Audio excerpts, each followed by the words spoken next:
Alright. I know. This was all very last minute.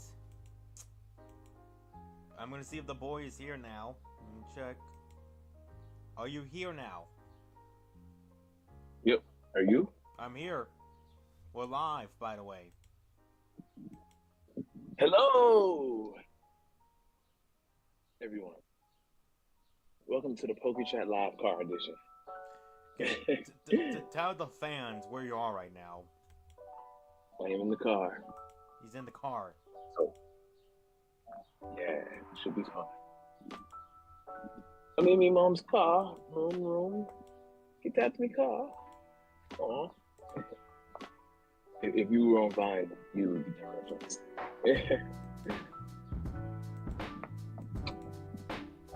Now, goddamn, what the heck is happening? Okay, there we go. That thing was taking forever to reload. Oh, you good. I'm gonna load that music a bit, actually. You gotta post it on Instagram. That should be it. Alright, sent the message on our Discord. Okay, good.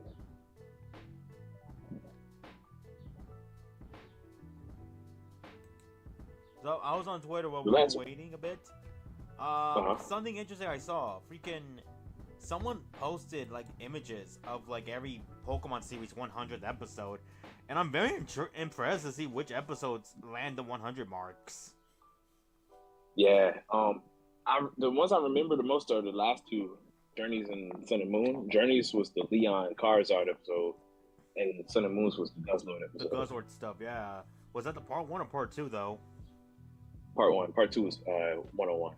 Then X and Y was Greninja's Evolution. I love that. Wow. Oh shit. Yeah, because it's the episode where they're fighting the Bisharps. Other than Journeys, most 100 episode 100 seem like they be peak. I'm sorry, but there's nothing exciting about the Charizard. The OG had the Romeo and Juliet episode from Orange Island. Hey, what's up, man?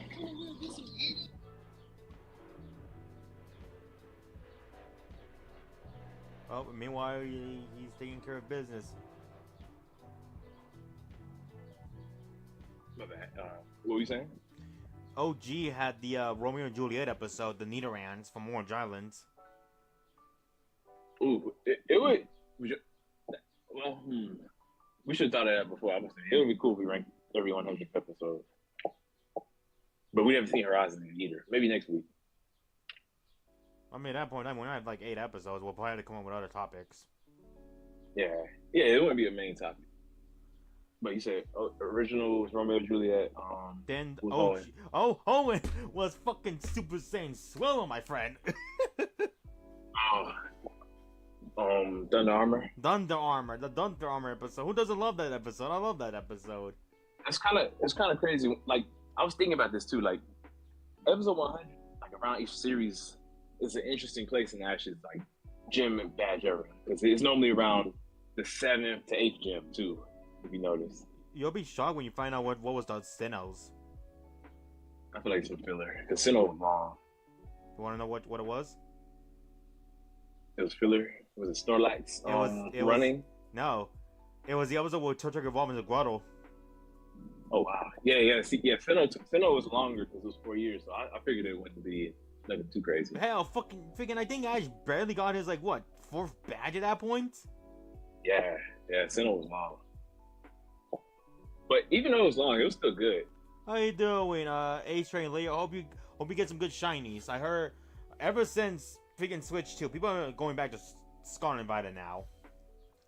Oh heck yeah! Apparently the game is like peak now. Like everybody's loving it. I seen the freaking footage. I'm like, god damn it! Why did we have to wait till a fucking new console to get this quality? Why was that a thing? Yeah, it's crazy. Like, don't get me wrong. A new stuff. The new consoles will always make like old games look better. But it damn near seems like Scarlet and Violet was made for the Switch 2. It was made for the Switch 2. It wasn't like, oh, Switch 2 is just enhancing a few things. No, this thing is saving this thing, and I'm thinking, like, I think that's kind of sad when you think about it. It's like, damn, you had to wait 3 years to get it into like a new console. Even then, you only got like a year and a half left now. not even a year and a half. What do you mean to the next generation? Till next gen, yeah, till next gen. Man, what the heck?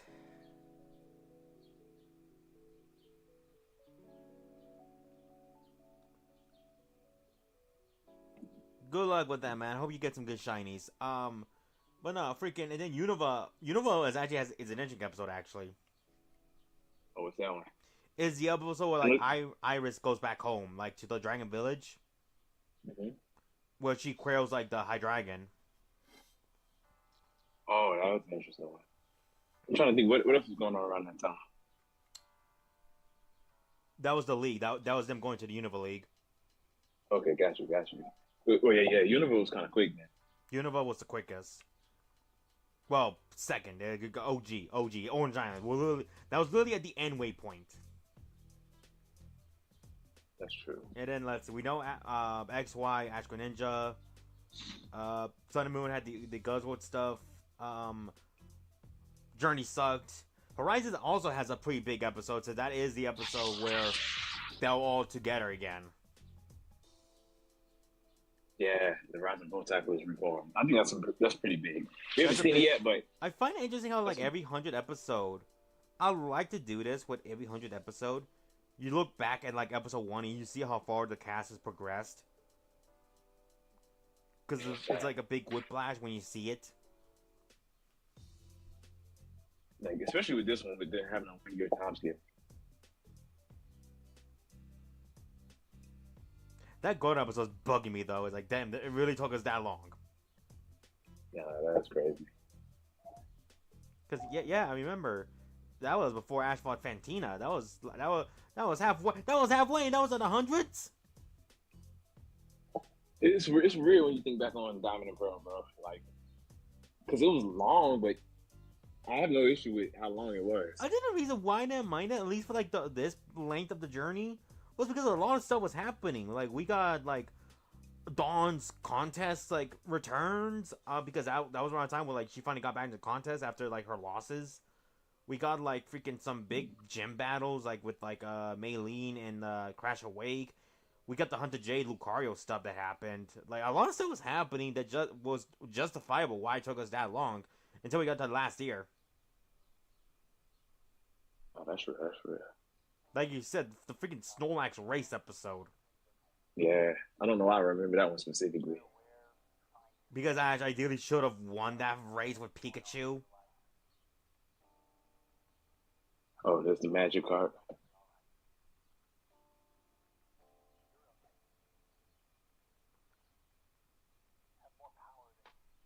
Right. That's that Mr. Mime.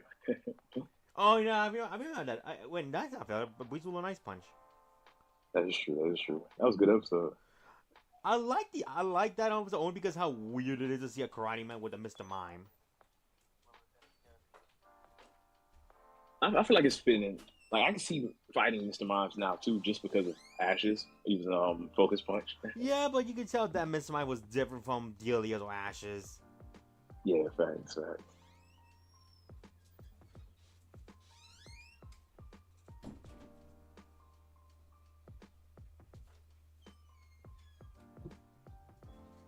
Again, it's freaking whiplash. It's whiplash when you see freaking the Greninja stuff at 100. Like,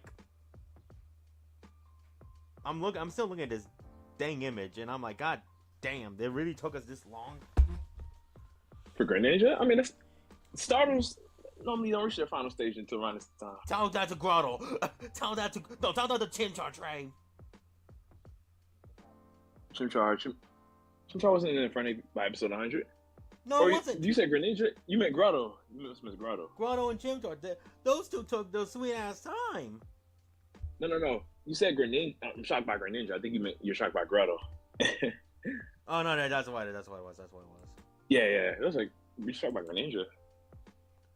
That's freaking like, man. Hang on, I'm gonna get the image up for the folks. Because we're looking at this image right here. Someone posted it a while back. it's so weird to see like freaking all these episodes. The one like there's like a fun quiz you could do to someone. Is like tell them what do all these episodes have in common? And people will be like, evolution maybe no. Yeah, they would have no idea. Until you finally tell them all the 100th episode. Yeah, that would be a good photo to do. Like, yeah, take this as someone who doesn't know too much about the anime. Show it to them and tell them what do these episodes have in common. And here we go.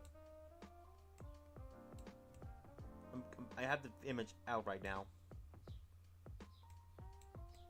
Yeah, I'm looking at it. I would not have a clue. That the freaking first image would throw me off the most. Cause I'd be like, they're all important moments, but then you see the damn Nidoran. Yeah. Well, I don't know how important Ash and Leon is, to be honest. I guess the only importance that came out of that is Leon's like, I can't. I'm scared that I can't lose or whatever. Which that stupid line he said. I hate that. I fucking hate that so much. That makes it seem like he really wanted to lose to Ash. Yeah. I really feel like episode 100 of Journeys is to make up for not having the Charizard.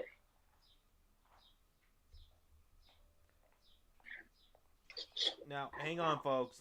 Before we get started, let me fix up the tier list, because unfortunately, this thing didn't save for us for reasons, I guess. I think I just forgot to push the save button, I think. Oh, here we go. So I'm going to look back at the last time we did this stuff and fix it up a bit. But in the meanwhile, traits. Keep saying words.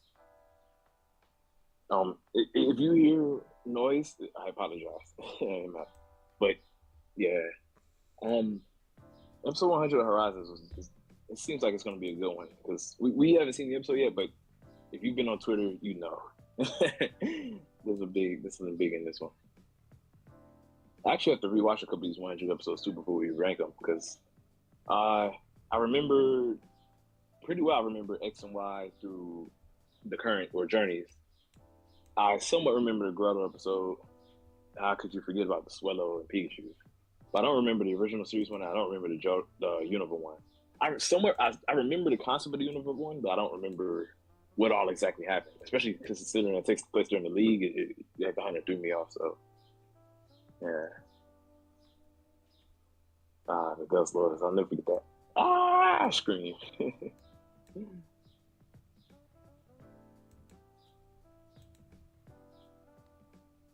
But yeah.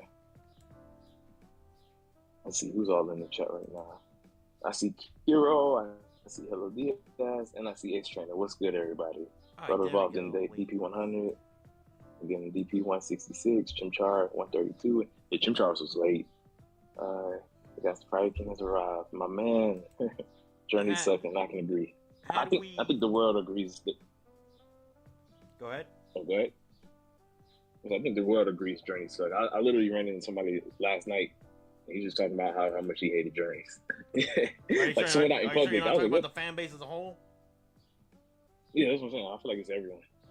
He joined our server too. I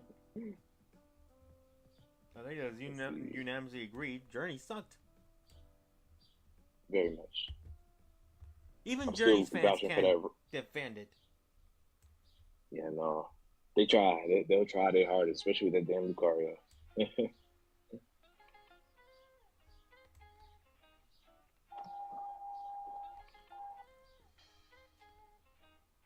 To give context, this was all last minute.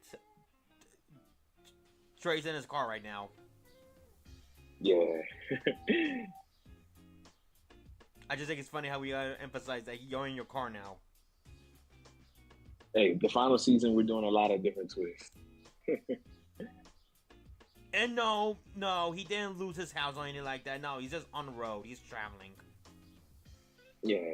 That's the whole reason why we were going to do tomorrow, but I got some time, which I actually should be able to go home now, too. So I'll probably just park somewhere so we finish this out, because trust me, it'll be a lot of wind for 30 minutes, and we don't want that. Trust me, he does this shit anytime we're on private calls.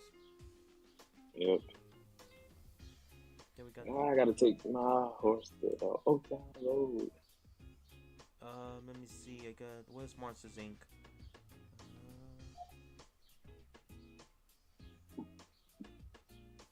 Wait. Oh, here we go. I got confused with Monster MU. Oh, real. I Because still haven't watched they both have the same freaking title too. They both have the same like freaking like M symbol. Same symbol and everything. I'm like, god damn, it was hard to find it. Nah, that's real. Bugs Life. And now for and you go right here. There we go. I guess for one thing I'll do for you, Trey, I'll go ahead and share my screen actually, since like, I mean, hope to God it doesn't kill yours. What you mean by that? I'll share my screen on Discord. Yeah, I'm saying, how would it affect mine? I don't know. Phones are weaker than laptops and computers. Oh no, I should be good. There we go. All right, folks. We're about to start we're going to resume on the tier list, so let's get going. Oh, you fixed it? Yeah, I did. There we go. Nice. We're starting with a good one. Cars 2. Oh, wait. I tried to get rid of that stupid ad. Wait, was there no movie between Cars 2 and Cars 3, or these just not in order? I think we were we going in the order of like when they came out? Yeah, I'm pretty sure we were. This was just completely random, to be honest. So let me look up what was the next film to come afterwards. I feel like it's Cars 2. Was it? Yeah, 2011, I think. Let me look it up. Okay, let's see. PIxar films in order. Here we go. Let me see.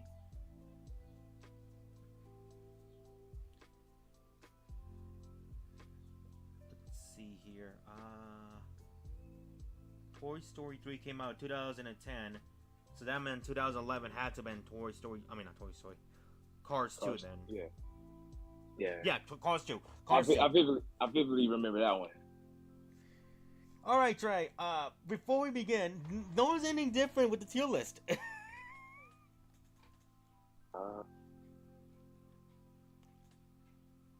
Is it that ups and F? Was it an F before? No, it was in C. Oh.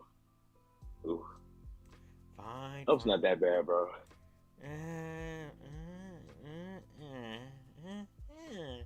But you know which one isn't bad? That a lot of people give crap too much personally? Cars 2, I completely agree. Freaking Cars 2, man. People just don't like change. That's the issue. Like, let's get the big thing out of the way. Yeah, the plot's ridiculous. It is ridiculous for a Cars franchise. The idea of Mater being a spy, the idea of like this tycoon trying to destroy like freaking his competition or whatever. But in the end of the day, though, that's still fun, though. Like it's a fun move. Like also the idea is fun, and a worldwide race amongst the greats in different circuits. I feel like real NASCAR fans probably didn't like Cars 2. But people who just like to go see a fun kids movie loved it. Like, I think that's really what it is. I think like, that's what it is. The diehard NASCAR fans that love the racing part of Cars 1, because you see Cars 3 is pretty much well received as well, because it kind of went back to the formula. Unfortunately, there are some Mater haters as well, which is very, very sad. Which I'm like, really great. Why? What the Mater do? All right. What's up, man? How you doing? I did good. All right, thank you. Did I even unmute myself real quick? No, yeah, I did. No, I didn't. Wait, no, yeah, I did.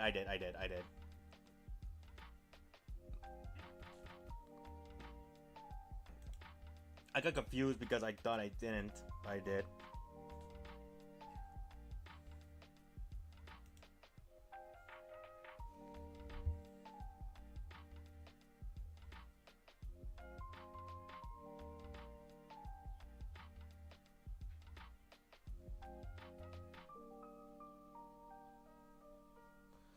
Like, I think the last time I seen Cars 2 was maybe like, honestly, I want to say like probably like a long time ago. Like, I rewatched all the Cars movies last year, so You wanna know? I'm I pretty. think Cars 2 to me is like, I'll say this: Cars 2 to me is not a movie I'll go out my way to go watch. But say if we have movie night and you bring up Cars 2, I'll not be against it. Like, it's that type of movie to me, to be honest. Yeah. I think what I did was because Cars on the Road was coming out, I went ahead and rewatched all of them. Like I feel like that's the thing. I feel like the people who don't like Cars 3 don't watch all the other mini content too. Like the Mater Talks, Tales, and Cars on the Road. Like I like when they just do fun adventures that's not just racing. Hell, when you think about it, Cars 2 is literally just a very long movie. It's Mater's Tall Tales, the movie. Yeah, basically. and like, except it's not a tall tale though. They're never tall tales straight. The joke is like he tells the truth, and something comes up to back it up. I don't know though. I don't believe Lightning was at all those events. I feel like it's two truths and a lie. Lightning McQueen being there has to be the lie. But that is true though. How it's always some like the firefighter episode.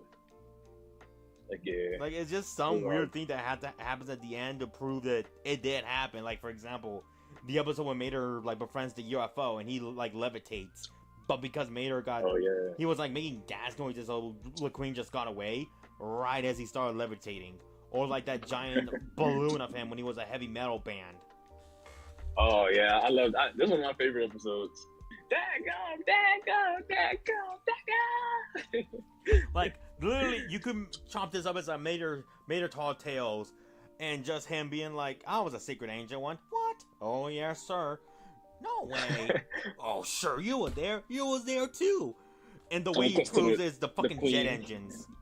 Yeah, we're using the Queen racing to get to the Queen. So, all right, chats. Where do we put in the Cars 2? Let's be fair. We'll be fair. Because I feel like me and Trey kind of, like, okay, Trey, what would you put on your list? I'll put it in B. I feel like it deserves to be a B. Yeah, B sounds fine. Especially over A Bug's Life and Ratatouille. Behind Monsters, Inc. I feel like trying to put it in front of Monsters, Inc. Nah, I'm not putting it behind Ratatouille now. Nah. Cars. I'll watch Cars 2 over Ratatouille. Yeah. You don't like watching the little chef? I don't mind the chef. You don't like Colette? It's Cars. You're right. They gave us Holly Shipwell.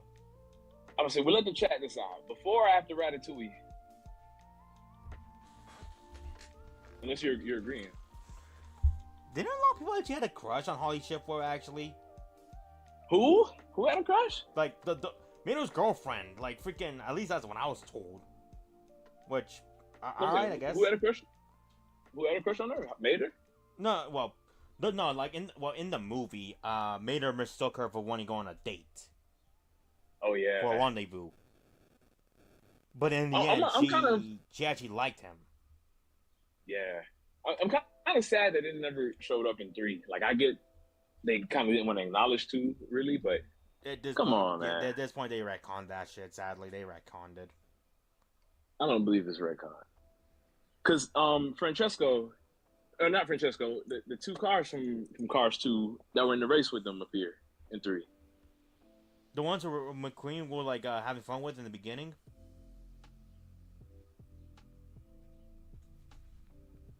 Hello?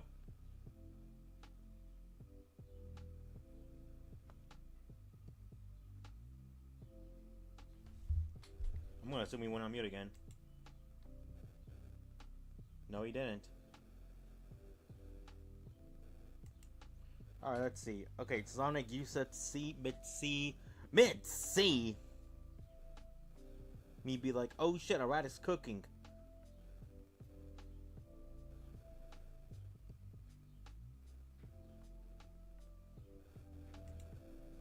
Hello? Right?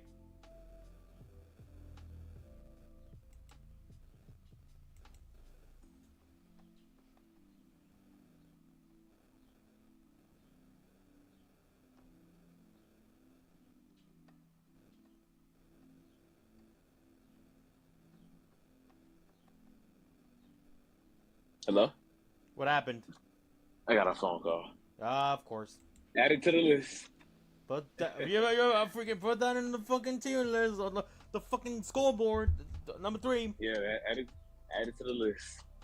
But so Sonic put it in mid C. Put it in C. Let's see. No. That's No, fucking... no. Screw y'all. Oh. I'm never asking this shot again. Trey, we can't say screw you all to our fans. I'm messing, guys. I'm messing. Damn it, Trey, you're gonna be the reason why we had to cancel. Trust me, y'all know it's just jokes. We love y'all. But no, I'm not putting it in C. If anything, I'll put it in B behind Ratatouille. Yeah, honestly, yeah. Like, this is what I was gonna say. Or I think I said before. I'm gonna say it again. Cars Ray to me is a movie where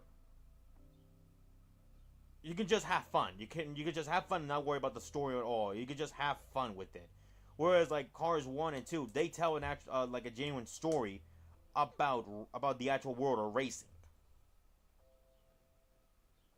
Because to them, racing is a sport. Well, it is a sport here in real life, but this is basically like their big track meet in a sense. Yeah. So now that we're done, let's go to 2012. It's funny that the first movie we had to talk about is Cars, since I'm in my car. That is ironic, actually. The next one we're going to talk about is Brave. Ooh, this is interesting. I don't really. I remember I saw Brave in theaters, but like it's not really one that I go back to. Yeah, I'll be real. Like I Brave wasn't bad, but it's not one that's like screams, "Oh, this is a Pixar special," Pixar classic or nothing like that. I think the only thing that's like the only notoriety this movie always gets whenever people talk about it is like how like it isn't like the princess isn't trying to find like a husband or whatever, because it goes to the complete opposite with that. Yeah, I forget she's a Disney princess until Wreck-It Ralph. Yeah, I was like, oh shit, like she showing up is. She is a Disney princess in a sense, but she's a different one because she's a very adventurous one who doesn't really care to like get married or whatever. Like she doesn't want to be like be forced to marry at a young age, I guess. Yeah, it's bad. Which alright, Brave is that's not bad. I don't know. I feel like we would have to. I would have to rewatch Brave to really give it a fair opinion, but I'm probably gonna rate this one like in C. Honestly, I'll probably put this in low C, to be honest. Like, yeah. Anytime I try to watch the movie, I just get bored within the halfway point, to be honest. I remember it was like a great, like, the stuff about the mom and the bear, like, all that stuff was cool, but compared to all these other Pixar movies, it's not one that really sticks out to me. Like, the only thing, like, I remember was the fight that she had with her mom, where she rips, like, the quilt or whatever. The mom throws her bow in the fire. She runs off. The mom feels instant regret for what she did. And then, before you know it, she's a wild beast. It was scary witnessing the mom gradually become a bear, though. I will say that. Like becoming more nature. What's the word? Like she's wild. She's letting her beast take control, like her inner beast, in a sense, take control. Yeah, that was kind of. I will admit, that was kind of scary watching. I think the one thing that like saves it though is like the moments where like she still tries to act like a human, like it's a bear. I thought that was kind of funny. And the scene with like wasn't it like a scene where she protects Merida from like the very like beast that like took her father's leg. Yeah, they fight. That thing doesn't have a name. It's just a big bear at that point. Yeah. Honestly, I'm starting to remember Brave. It wasn't bad, but I still would put it in C. It's not a movie I'm willing to rewatch, to be honest. I'll be real. Like, I'll put this in the lowest C. I may have to rewatch it. I prefer to watch Up over Brave, and that's saying a lot. Yeah, because Up isn't that bad, bro. You just, I don't know what's up with you and your hatred. It's just I mean, Up isn't one that I scream we need to go rewatch or anything, but it's like, come on, bro, it's not that bad. It is, but I get sick of people talking about the beginning side. I get it, but I don't care because I barely know these two. Oh god, the next one is Monsters MU, which I like MU. Man, MU. You don't like MU? I like MU. My problem with MU though, it's a fucking prequel. That's real. And I never liked prequels to begin with. I ain't got no issue with MU.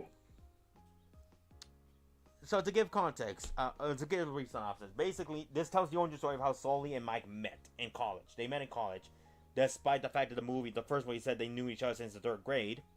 All right. Oh yeah, that's a retcon. That's a retcon right there. Then you want to play around with this idea of like, oh, Randall was Mike's roommate and he was originally like a geek, but he liked Mike. They even said we'll be best friends forever or whatever. Yeah, that didn't last that long. No. It's weird though. It's a retcon, but in the future, like the new series and stuff after Mike Monsters Inc., they acknowledge it. Wait, about the freaking how they met, or not just how they met, but like some of the old characters from Monsters University are in the new series and stuff.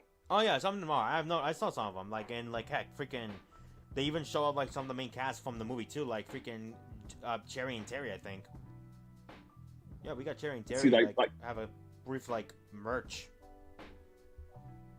Like I think that's cool how they it was retcon, but they still acknowledge it. I guess the one at least they. One thing I'll say about this movie though, and I like this what they do in the movie. One, they get expelled. Oh yeah. The heroes like they do pull some crazy plot twists in this movie. I think I'm not gonna lie. I think I kind of like this one more than the original. Honestly, in some ways I do too. To be honest. Yeah, like it's some things about it that's better. Like I don't know. Because like I think the one thing I like is like it shows up how to be a scarer, and that's very interesting. Because in Monster World, prior to like the events of the movie of the first one, that's how people got the power. That's basically their power plant. Yeah, and it's kind of sad. Like you know what happens in the future. Like Mike being funny now is the thing, but it's sad seeing him when he was young and how he just couldn't, he couldn't live up to the expectation. Like it's kind of it hits you in the feels a little bit, like not Definitely. being able to. Yeah, that's that part too. You can study as hard as you can, but he just didn't have what other monsters had. Yeah, and that's real with like sports players and stuff. Like some people are just built, born with it. Some people just have it within them, and there's nothing wrong with that either. You just because you're different or just because you are not good at this one thing doesn't mean you suck altogether. Like the movie showed us that, hey, Mike, at the end of the day, Mike is the winner. Last win at the end of the day, He wins, and he was able to help. And him and Sully were able to get the job still. So. And the one thing that Mike does have is like knowledge. That's something that like James doesn't have all that often, and that's why he's his coach. Yeah. That's one of the reasons why I like them in the end credits. So you know how the joke is always like, oh, Mike's face gets covered by anything? Yeah. In the final shot, when they take the monster card, Mike is like full present. He's not covered or anything like that. Yeah, and I think that's the only time they don't do that joke to him. I ain't never noticed that. I gotta go look back at that. Cause yeah, and like it's like the monster card, like the train cards. It shows Mike and Sully like rookies of the year or something. You know what? I feel like it's fitting that we actually updated the thumbnail because we're not covering Mike's face this time around. Exactly. Yeah. So. This one was for you, Mike. You know what? I'll put it at top of B. Yeah, top of B sounds good. There's some things that does better than Monsters Inc. And some things that Monsters Inc. does better. I think what really solidifies it is the show itself that saves it. I still think Cars 1 needs to be in S tier, but that's a topic for another day. That's a topic for another day, you. Alright, let's see. After that, we go to 2014. What came out in 2014? Finding Dory should be coming up in 2016. Yeah. Oh, no. Cars 3 was in 2016. Finding Dory should be... Finding Dory was in 2016. Cars 3, I think was 2016. No way! Like they gotta come out in 2016. No, Cars 3 was in 2017. Are you sure about that? Because I thought Coco was. I remember Cars 3 came out when I was 16. I'm pretty sure. Like I was, like that's what I thought. 2016. Holy shit! Yeah, it came out in 2017. Pixar made 2 movies in 1 year. Wow. I mean, it's not uncommon. They made during COVID they made or I don't know if I should say that. I think it's fine. It's been years now. Okay. Yeah, they made a heck load of movies. Okay, then what was 2014 then? I don't think we had a movie. We didn't? I don't think. Looking at this list, none of these look like they. I think the next movie should be Finding Dory. Or Inside Out. Inside Out 1 may be 2015. No, yeah, that's 2015. Wait. I don't think they made one in 20. Yeah, I see it. Like, but they didn't put it on the tier list. Oh, what movie? Planes, Fire and Rescue. That's not Pixar. It isn't? Is it? No, I'm pretty sure it's a Disney movie. Oh, never mind then. Yeah, it's weird. Disney made Planes, but it's so weird because Disney owns Pixar. It's not classified as a Pixar movie. From what it says here, freaking Pixar looks like Pixar never made a 2014 film. Yeah, Planes isn't a Pixar movie. It's in the Cars world, but it's not a Pixar movie. They made something though during 2014, but it's not a film. It's the freaking Toy Story That Time Forgot, like the Christmas special. Ah, that's true. Which that's not one. It's not on Leslie 2. It's not a movie. Yeah. So I mean, Inside Out's next then. My God, this movie. I think we have our next S tier, in my opinion. This movie, man. This movie. This movie was like, it's crazy because I didn't really like, Pixar, a lot of Pixar's hitters are normally sequels, but this was one of those few times where they actually put out something new that was like became a big franchise. Like Inside Out is taking over the world. It was one of the billion-dollar movies last year. Inside Out to me, like, first off, it's 10 years old now. Which is insane. It doesn't even feel like it's been that long. It really doesn't. Like, This came around the same time we started our channels, Trey. Let that sink in. That's crazy. I remember me and my mom went to go see this one. Man, the Bing Bong and I really like I feel like Inside Out 1 was good for like I don't know. When we get to 2, I'm gonna really go into more detail, but I think 2 is the better movie. But I feel like Inside Out 1 was a good movie for like I feel like they did a good job aging up with the people who watched the movie at the same time, if that makes sense. Like Inside Out 1, a lot of younger people, it fit with them well. Inside Out 2, I feel like hits like even harder but Inside Out 1 hits hard for adults too, but Inside Out 2 hits on a different level, in my opinion. We'll talk about Inside Out 2 when we get there. We'll save that for discussion when we get there. But man, Inside Out 1, or Inside Out, just Inside Out, like, man, this movie, I honestly wish I did see this movie in theaters, to be honest. Dang, you didn't see it in theaters? I pirated the movie, Trey. Oh man. That was a must. It wasn't even a must watch. I was interested in Inside Out, but I didn't think it was gonna be like as good as it was. Like I can get what you mean. Like I feel like the advertising for the movie didn't really do it its justice. And I guess it hit hard for me personally because to give context, this came out back in 2015. I was I was going into a junior year, sophomore to junior year in high school.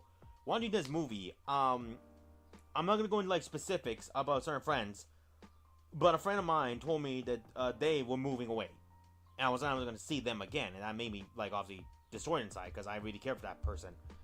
This movie cheered me up, rewatching it multiple times,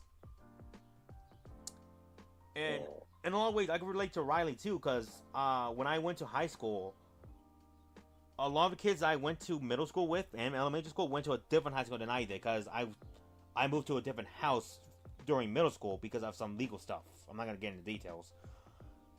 And because of that, I was in a different school district. I was in a completely different district now. So now, when I was finished with middle school, I was going to a different high school than the others.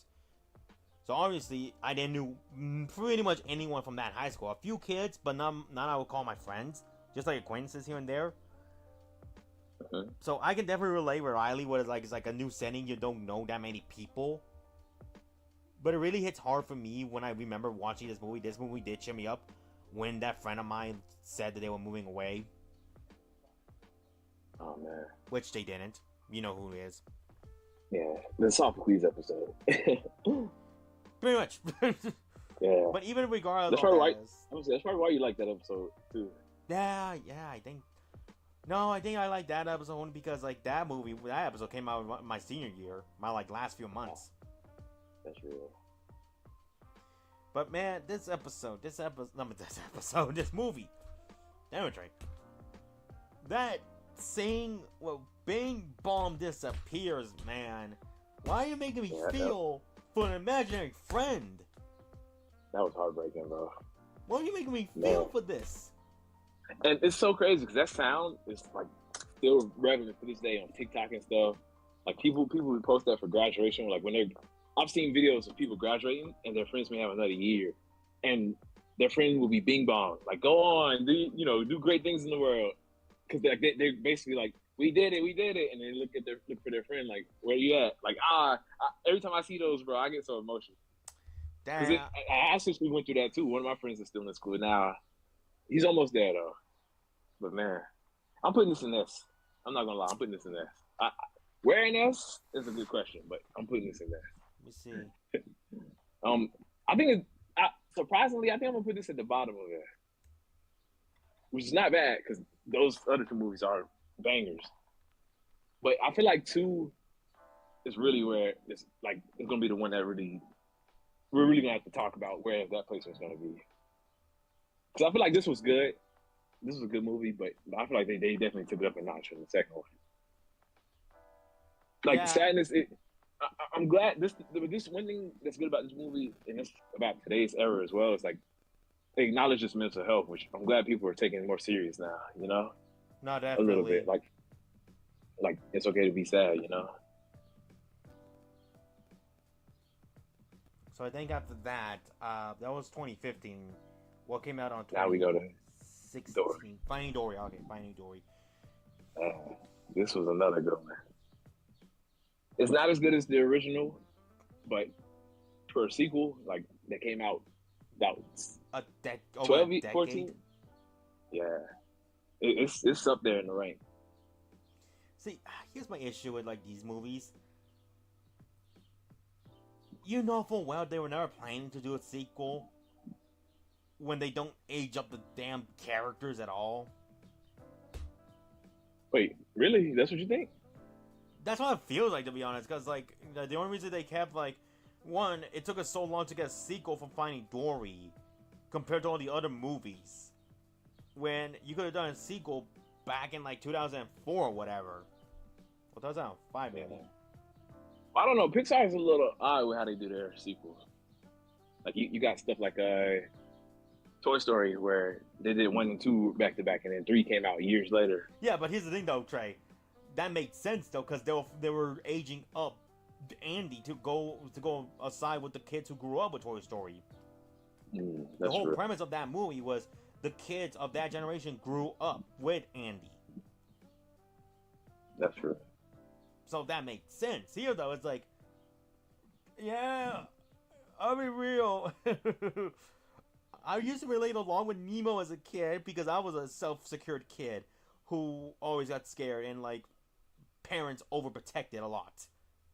Yeah, especially with Nemo had the bad fin. I know there's a lot of kids that can relate. Yeah, probably a lot of kids who can relate to stuff like that now. I'm a kid who grew up who still has autism. Yeah, but it shows you that just because there's something. Never let anything hold you back. You can still do great things no matter what. But Dory's an interesting case too, because honestly, all 3 of the Nemo characters have something going on with them. Like Nemo is the bad thing, Dory is memory loss, and Marlin, he's kind of dealing with PTSD. He lost his entire family except for Nemo. Yeah, like they all have stuff that's wrong with them, but they're family. Like they keep each other together. I mean, hell, freaking Dory lives next door to them now. Yeah, she's basically their like, I guess, sister. Nemo's, I don't know, sister. I don't know. She's like the aunt. Yeah. She's like the aunt, but like in the sense of like she's your dad's friend, so by proxy she's your aunt. Yeah. It's one of those situations. I was saying sister doesn't make sense. Yeah, she's more of an aunt. But I really like Finding Dory. One of my favorite scenes. I love when they do stuff like this. You probably don't, because I know you didn't like it when Journey did this. But when we have flashbacks, recreating a new style.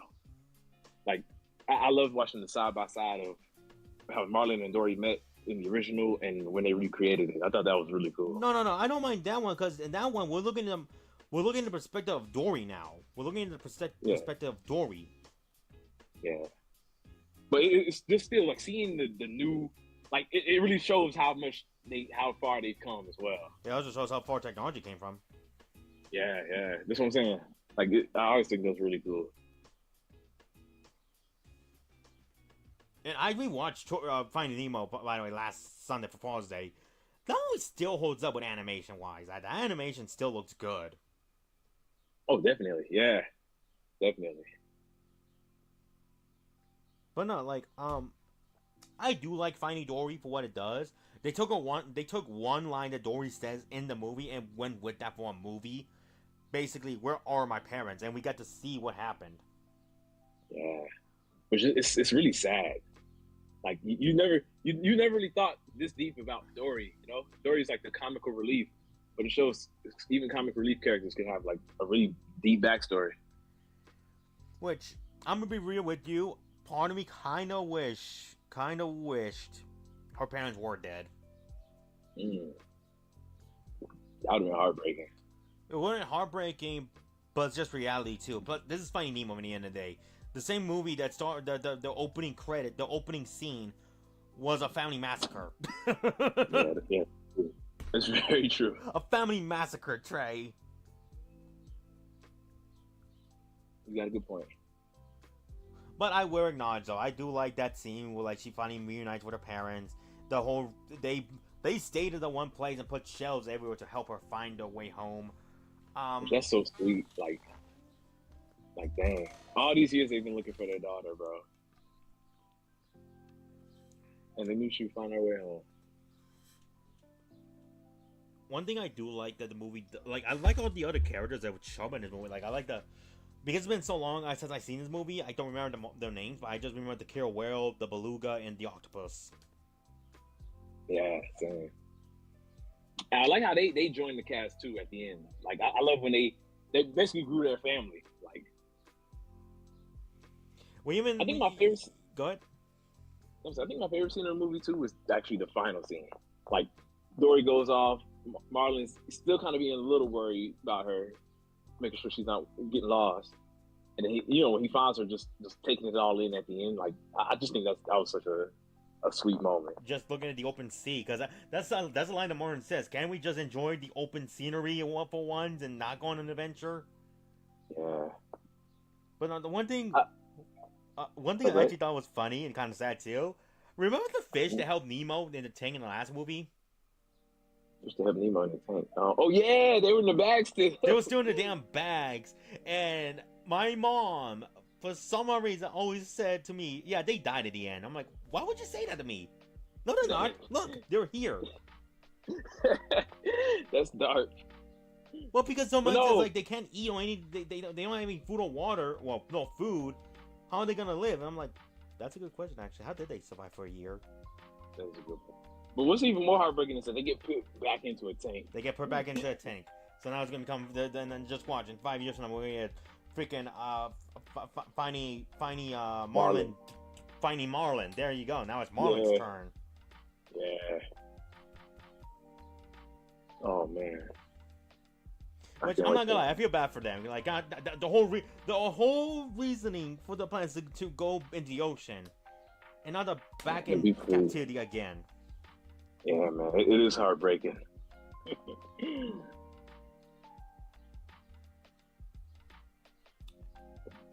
Who knows? One day they'll make it happen. All right. I gotta say, I think I love about this movie too is that they switch it up. Like Nemo and Marlin, this is our first movie where they're actually together. You know? Yeah, like it's not like they got separated like that. This is their time to work together. Yeah. And I love the growth that both characters have too. Like you can definitely tell like the characters they have grown from the first movie, which that's always what we love to see, you know? So where should we put this then? I put it in top of A. Over Wall-E.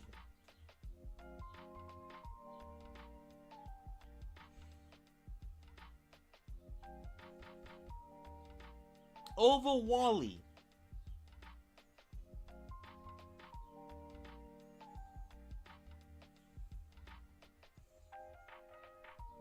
Hello? He got a phone call, didn't he?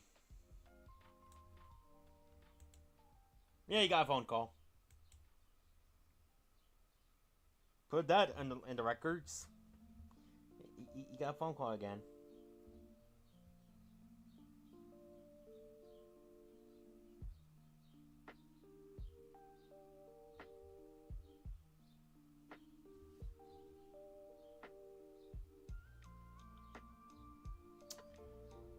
Personally, I would. I put this in like low A, to be honest. I'll be real. I just don't like how long these sequels take. Like, especially when you know, like they never had plans to make a sequel. They only made them because they wanted to go back to these storylines. That's where I stand. So personally, it's like low A for me. Like, honestly, yeah, no way. Like low A. Low was the A for me personally.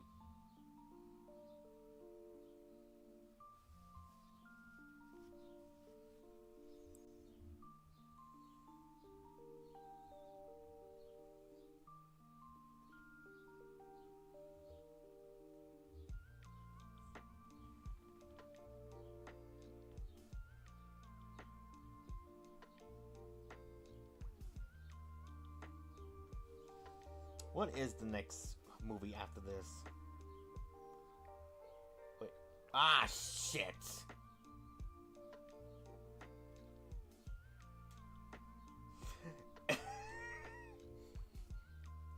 Oh, yeah, he is not gonna like the movie we gotta go back to talk about. Oh, he left. He got a phone call, didn't he? Not a call. I knew it! I fucking knew it!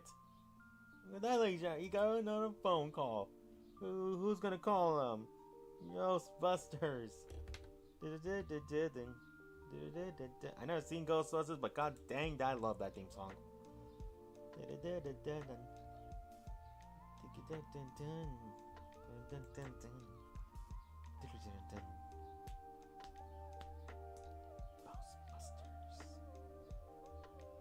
Ghostbusters.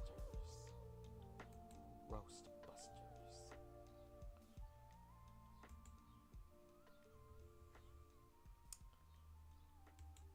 I'm just gonna put the waiting screen for a bit because I think the music, the listing of music I got, yeah, it ended. I'm just gonna get another one out real quick, folks. There we go.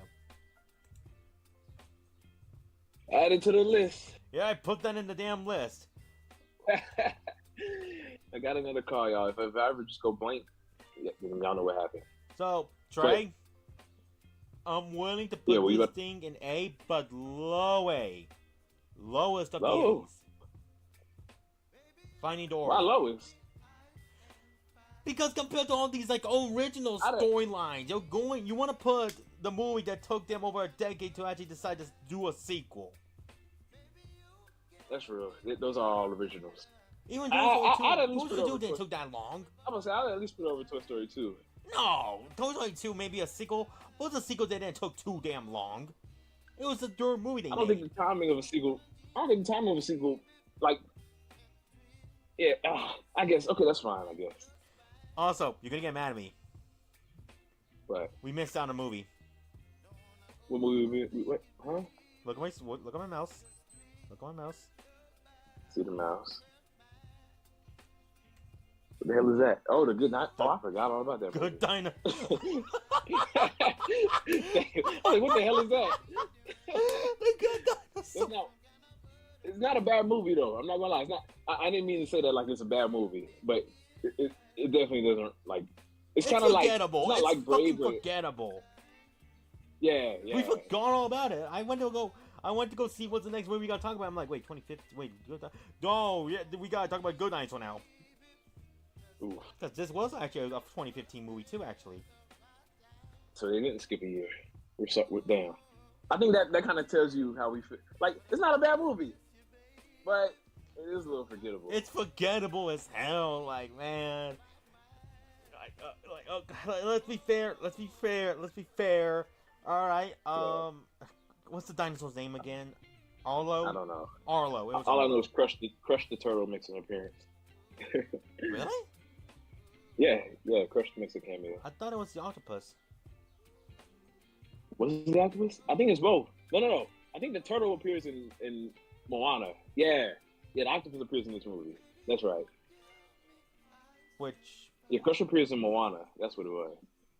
All right, I at that Damn. point, That makes it even more forgettable. Shit.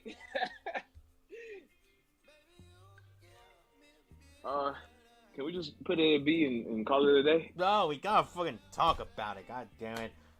All right.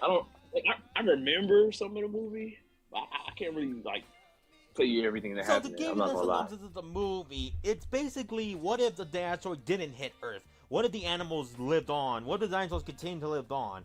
So the idea is like the dinosaurs are living, not modern obviously, but like as modern as they can be. Cause like we have like these like freaking dinosaurs who have a farm and everything like that, who raise a family of their own. We got like a strong big brother, a strong middle sister, and the weak little baby, the weak youngest Arlo, who's scared of everything and is shot and everything. So his dad tries to toughen him up to take him out to go try to kill what's stealing their food, but he doesn't do a good job. So they go back. He feels bad about how pushing him so hard, knowing that he has a warrior inside him basically. But a mudslide happens. He dies in a freaking tidal wave accident. Arlo tries to kill like a human baby kid that stole the food, which was the reason why he and his dad went out in the first place. He gets separated because like this giant journey home basically with him and his pet.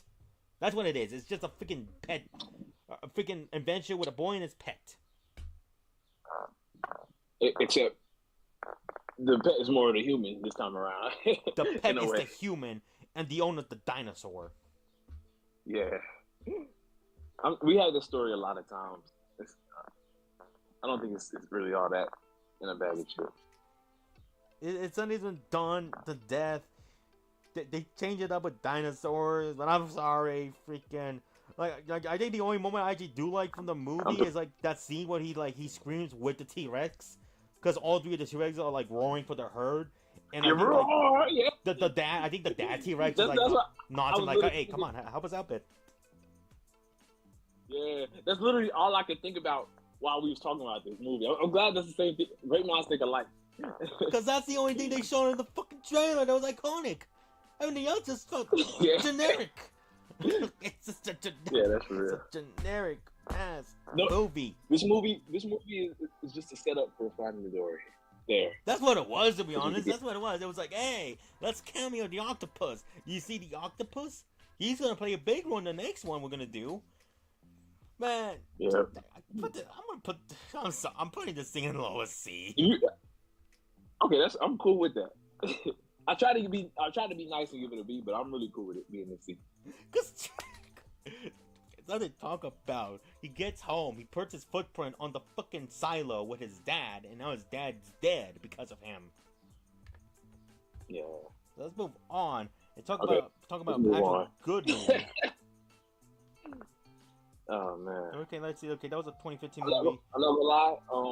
A lot of these, like, you're gonna have to do on your own. Like, I've seen Cars 3, I've seen Incredibles 2. So I'm gonna do Cars 3 alone. No. We're doing that. We're doing Cars 3 together, Incredibles together, and we're doing Soul, Toy Story 4, and Inside Out. But all the other ones I haven't seen. Oh, you had all this time. I know. You had all this time. Oof. To be fair, we can't really talk about Luca. Is it Luca or Elio? Which one is the new one? Elio. Oh, I don't know why I get those two confused all the time. I can see why. They have the same art style. They have the same animation style. They both look similar. Okay, I've seen some of Turning Red. I fell asleep during it. Oh, you bitch.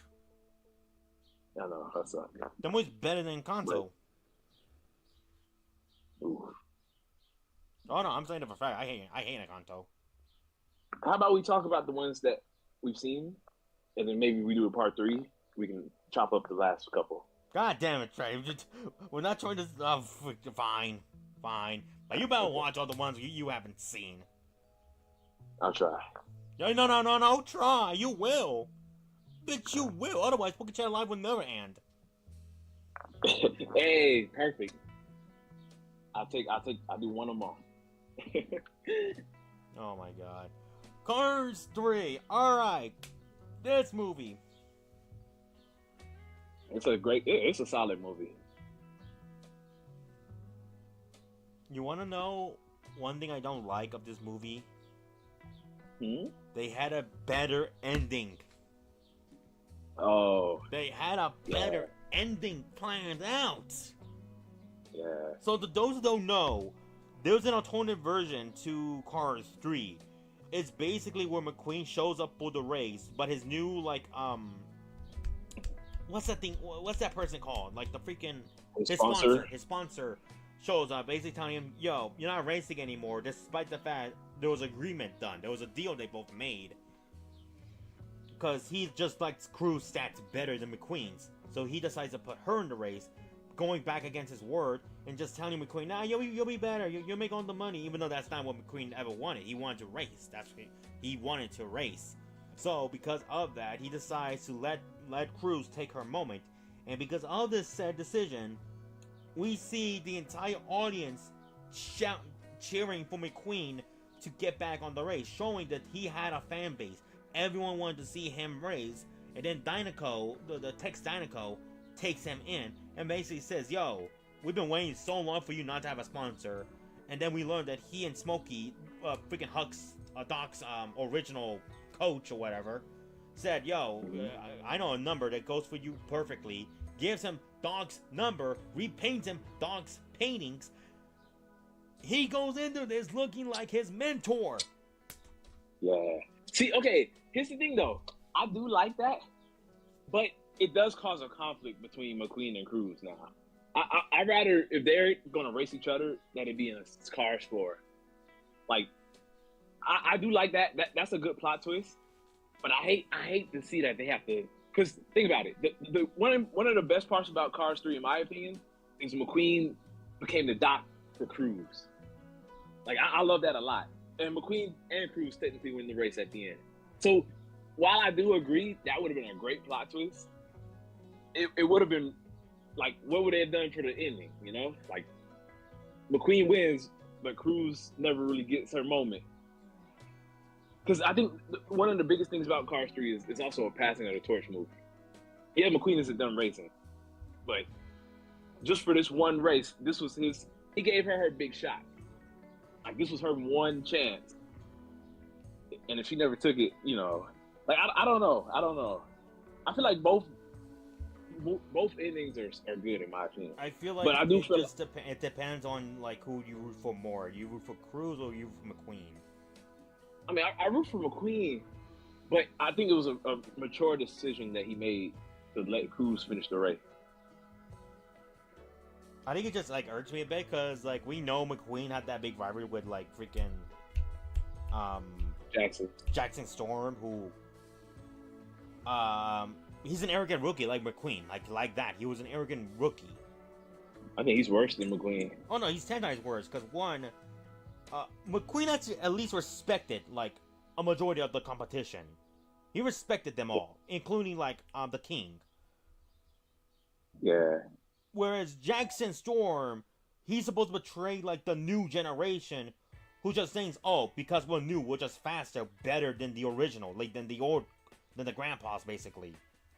Yeah, and they got all the new technology, and it's kind of like it's kind of a realistic thing of what's going on, you know, with today's times. Which does suck though, because it's like, y'all gotta realize, I'm gonna quote SpongeBob, because these states are good. Old people are the greatest. They're full of wisdom and experience, and that's very true. Like, it's sad to say, but a lot of young people, like, now are very disrespectful to the other. Which, it's just, I mean, let them be disrespectful. Like, I'll tell you this right now, they're gonna get what's coming to them when they're older. Yeah. And then they're gonna wish they treated the elderly more respectful. Yeah. So I feel like this movie is on a realistic level. As for the endings, like I said, that plot twist of bro taking McQueen out of the race and then Dinoco picking him up would have been amazing. And it would have been nice to see McQueen and Cruz in that race.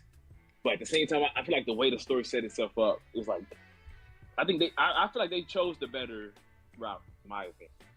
Well, hell, what you could have done interesting, better off, if we really wanted to continue with this Cruz stuff. I don't mind Cruz. I like her as a character. Don't get the wrong idea. I like her. Uh-huh. You could just had her win first place, and McQueen come second, and Jackson come third. That is true, actually. Had her win, McQueen come gets the runner up. Who gets the Doc flip moment? I don't know. I like the idea of McQueen being Cruz's pit chief for this race. It really is. From what the storyboard show, at least no one was gonna do that. That's true. It was just gonna be freaking McQueen outspeeding Jackson. I don't know. I like McQueen actually becoming the pit chief, man. Because it's not like here's the thing. I feel like if you're going to do another movie, because they have been talking about Cars 4, then that's where we can see McQueen and Cruz maybe as more rivals. And it's clear that they haven't gotten rid of Cruz like they did with the Cars 2 characters, because she appears in Cars on the Road.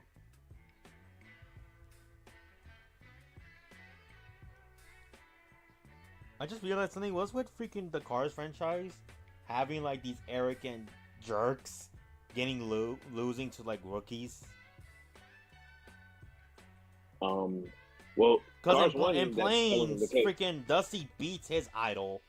That's because he learned his idol's a jerk. Yeah.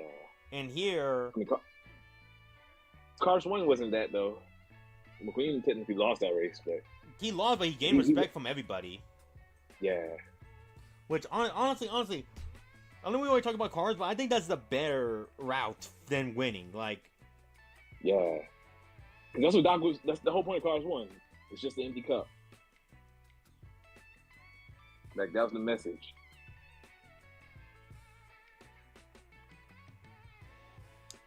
But okay. Let me scrap my biases towards the original conclusion, just because I just wanted to see Lip McQueen beat Jackson with his own tires.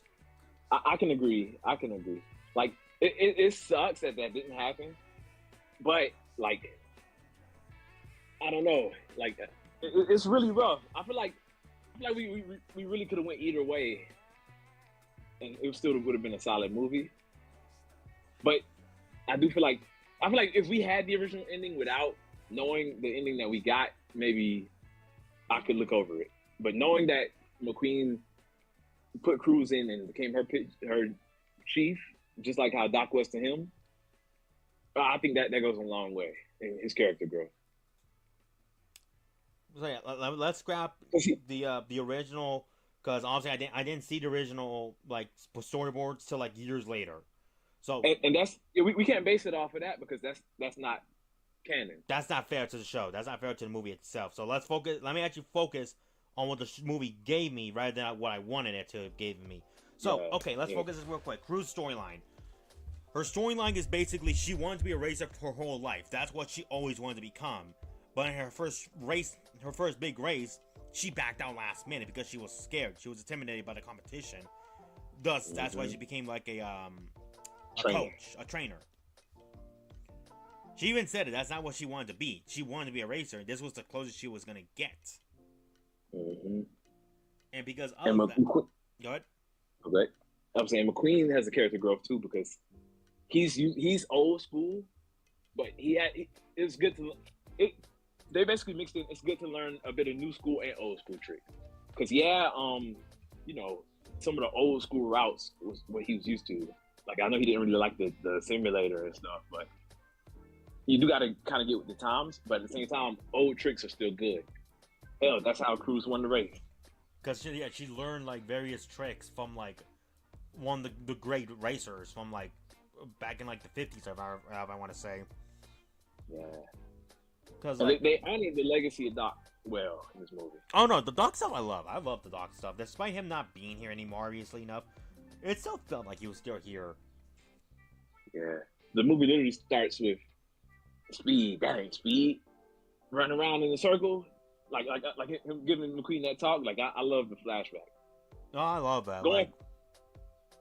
Going forward though, I feel like if they are to do another movie, since we already tackled Doc stuff, I think we can kind of pull a Cars 2 and move forward without too much acknowledging of Doc, in my opinion. Oh no, that's fine. That's fine with me because obviously I think this movie was made. This movie was mostly made because people wanted to know what happened to Doc. Yeah, because they acknowledged it too, but they didn't really sit on it. The most they just said was Mater just saying he would have been real proud of you. That's for sure. Acknowledging that, yeah, Doc's dead now. Yeah. There was actually a storyboard, like not a storyboard, but like a story that like the people said of how Doc died. The idea was like he and McQueen were like just having a race by the road they used to like they had the first race at, like the valley. Mm-hmm. And the idea is like McQueen's going faster and faster until he realizes Doc isn't behind him anymore. And that's when he turns around and notices something happened to Doc. His engine gave out on him. His engine gave out. Obviously, they weren't going to do that because I think that would have been too much, despite the fact that we saw the actual car die in Toy Story 2. That would have been dark. Actually, going back to Cars 2, we saw a lot of cars die. No, that's very true, actually. That's like, very true. Freaking some fell off the freaking oil rig, some exploded, some turned into crushers, some actually exploded again. Don't forget, the movie starts with them burning up that one guy on the, I don't know what the contraption he was on. But like the little oil thing? Yeah, like it happened like after like the first race was about to begin. Yeah, like I'm not gonna lie, I saw that, I was like, oh my gosh. Like, damn, this is a Pixar film? Yeah, bro. This is a Pixar film? So they could have shown it, like obviously that would be more emotional as opposed to those. But still, no, like, I do like how Cruz picked up the tricks. I like how, like, she used everything. It definitely shows. I'll say this. It shows both sides. Jackson is supposed to represent the new generation, obviously. The new high-tech equipment that new racers are using. Cruz is representing old-school training, like actual old-school training, using tactics. And it shows that both have very effective methods. It's not like one side over the other. It's like, no, both have their merits. And that's why, and that's the thing with Cruz. She used both technically. Remember, when she was training McQueen in the beginning, she used those simulators a lot, and along with the training, she picked up everything. So, where do we put this movie then? I would say the bottom of A. Yeah, that's fine. I feel like it's better. It's definitely better than the second one for sure. And looking at the B tier movies, I say it's in my opinion, it's a step above those B tier movies. All right, so I guess the next one we could talk about is Incredibles 2 now, I think, right? Yep. How you feel about this one? Elastigirl's hot. Definitely. S tier. Top of S. Let's do it. You can't put her in that outfit. Give her a motorcycle and that not maybe think things, alright? I'm just saying. Put it in top of S goggles. Yeah. No, I should have put it in the C tier. T? For thick. T. Oh, nice. But okay, no, realistically, nah. Aside from like her appearance, yeah, which is fine, very fine. For real though, Incredibles 2. This was an interesting one. Yeah, this was an interesting one. I don't like Bob in this movie. I'll be real. You don't like Bob? No, not really. Oh wow. I don't like how they treat him in the movie. Explain. Like, okay, he's supposed to represent the stay-at-home dad now. Like, it's supposed to be the role reversal now. Helen's out to like, you know, bring superheroes back from the hiding, while Bob stays behind and take care of the kids. And he does a good job for the most part, but then there's a moment where he just crashes out. And you see math is math. Math is math. Wait, hey, as a former tutor, I know that feeling, Bob. I know that feeling. I'm not gonna lie. I thought some of these moments were funny. No, some of those moments are fine. I like those moments because he gets better as it goes on, but he learns just more math. And I'm like, damn, I know that. Hey, I feel bad for you, man. But I like it's just like that moment where like you could tell he's exhausted from taking care of the kids and all that stuff. And I'm like, god damn, like I never like when shows portray dads like that, to be honest, because it shows they're incompetent to take care of the kids, which that's far from the truth. All dads, most dads at least, all qualified or like capable enough to take care of the kids as much well as like the mom. So I just don't like seeing that portrayment at all when he has that crash out. Nah, that's true. In terms of like the actual villain stuff though, like that stuff, I think it's interesting, to be honest. Like honestly, I like where this time around it's a girl villain this time around, and she has actual motives as to why she wants to destroy all the supers. It's because her like dad got killed when he was trying to call for a superhero to save them. Yeah, the plot is actually really, really dark. I mean, Trey, the original one is actually dark too. That's true. But the original one is about some guy who then grew up from his childhood. Yeah, and his hero ruined his life. I guess it's don't meet your heroes type of situation. Whereas here, though, I like the idea of them mind controlling all the heroes to make them look like the bad guys now, so that way they can never come back. But obviously that's not the case. They stop him in time. And funny enough, it's Jack of all people to save the day. Yeah, it's really ironic how much of the Fantastic Four that they took when they made the Incredibles, like, because you know the new Fantastic Four is coming out next month, and people are actually starting to notice. Like a lot of people didn't know that the Incredibles were made based off of the Fantastic Four. Because it's funny, like I thought that was obvious. Yeah. Like for their power sets, the Thing is Bob, the strength person. Elastigirl is Mr. Fantastic, Stretchy. Dash and the Human Torch, fire and I guess quickness. And then not Elastigirl, Violet and Miss Invisible or something. Yeah, Invisible Woman. And then even Jack and Baby Franklin, which is Reed and Sue's son. He hasn't appeared in any of the movies yet, but from what I've seen in the comics, he's like the ultimate mutant or whatever. Like he's like this overpowered being. So I think that's kind of funny. And even the villain, like the Underminer, is based off of the Fantastic Four's first villain, the Mole Man. So it's crazy how much they took from it, but it's a really good movie. I actually can't wait to see Fantastic Four. So I'll be real. I'll put Incredibles 2 in high C, to be honest. Really? C? I don't think it's a C. I'll put it at least in B. Look at the movies we got in C, Goggles. That is crazy. Yeah. Also, we also have Up There. You gotta put it in B. I'll take lower B. I'll put personally. Okay. I would put it above A Bug's Life. Yeah.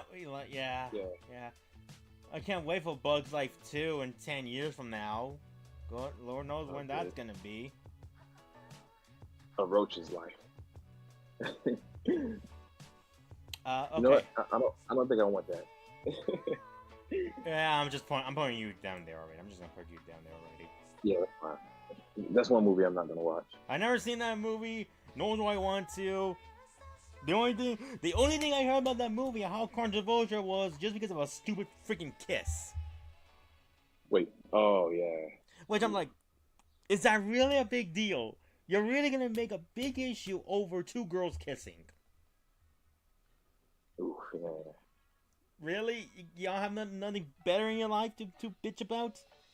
No? It's your loss then. So, as stated before, because Trey here is an idiot, Screw you. he hasn't seen any of the actual good ones. The last three are great movies. What the heck are you talking about? Are you sure? Are you sure the last one's the one Oh, of the... oh, never mind. Never mind. I take back my statement. So, you know what? So we're gonna skip Coco, Elemental, Luca, and Onward, and Turning Red for another time. I mean, next weekend, pray to God, this idiot actually sees these movies. Give me some time. That's a lot of movies to watch in 1 week. It's 5 movies. Just watch one per day.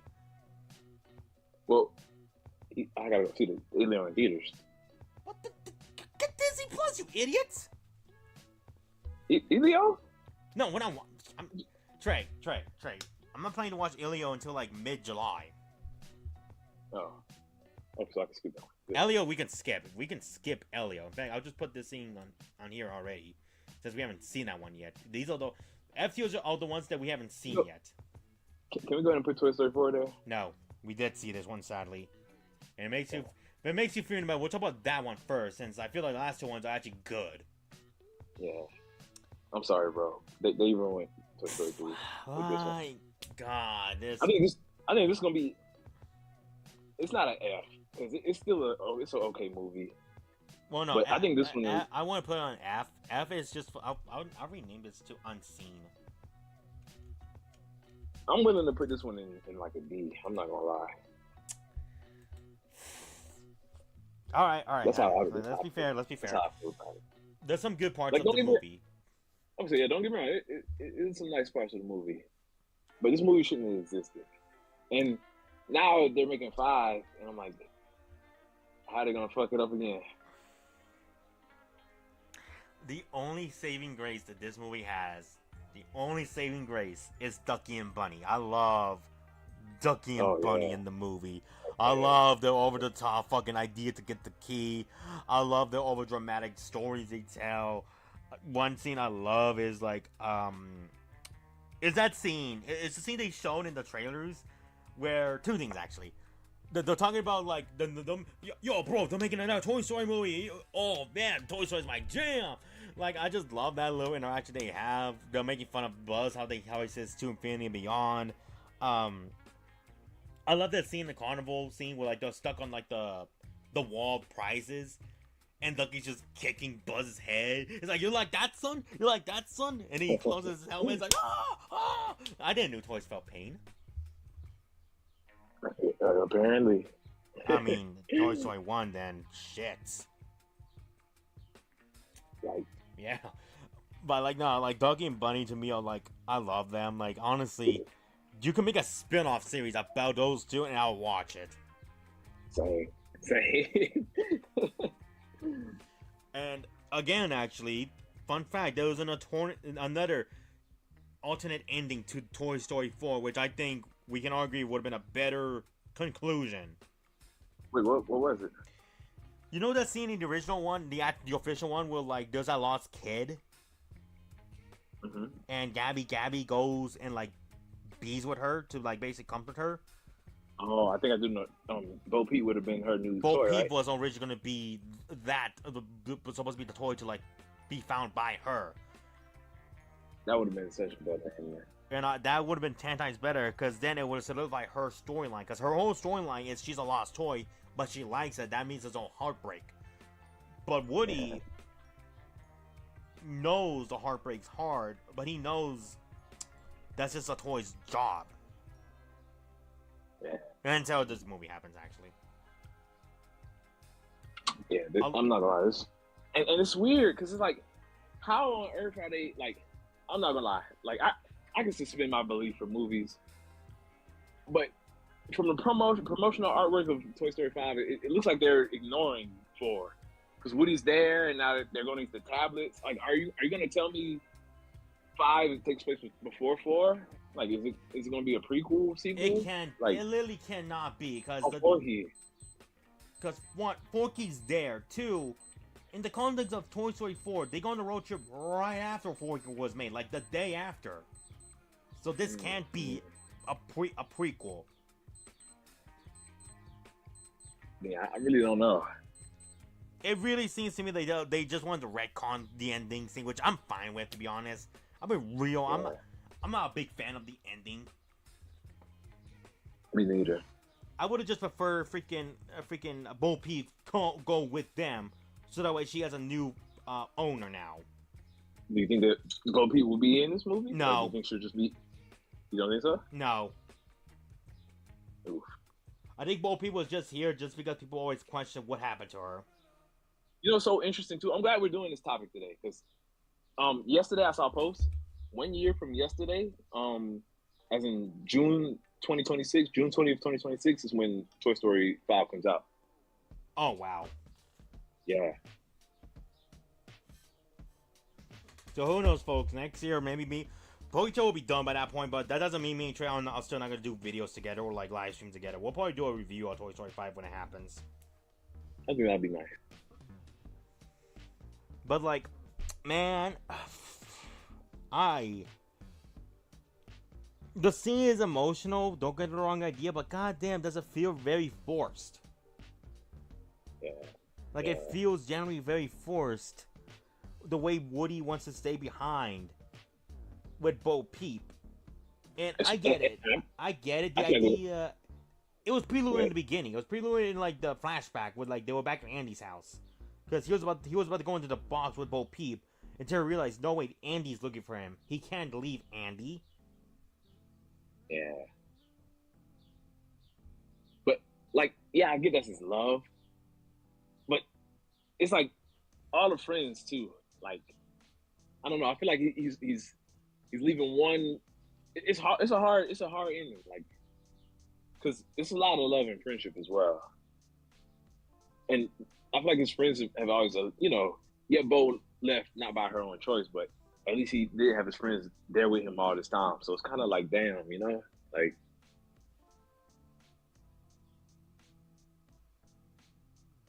Yeah, Leo. Finding Nemo was an S tier. We're talking about Toy Story 4, by the way. But, like, man, like I said, man, like, the few things I can say about the movie that I do like is just mostly Ducky and Bunny. Like, I'll be real, I don't like the whole Buzz stuff, too, to be honest. Yeah, me neither. They revert him back to how he was in the first movie, kind of, and I don't like that. So to give context, there was a scene in the RV where, like, Woody's looking at Forky, like, next to Bonnie, like, she's asleep now.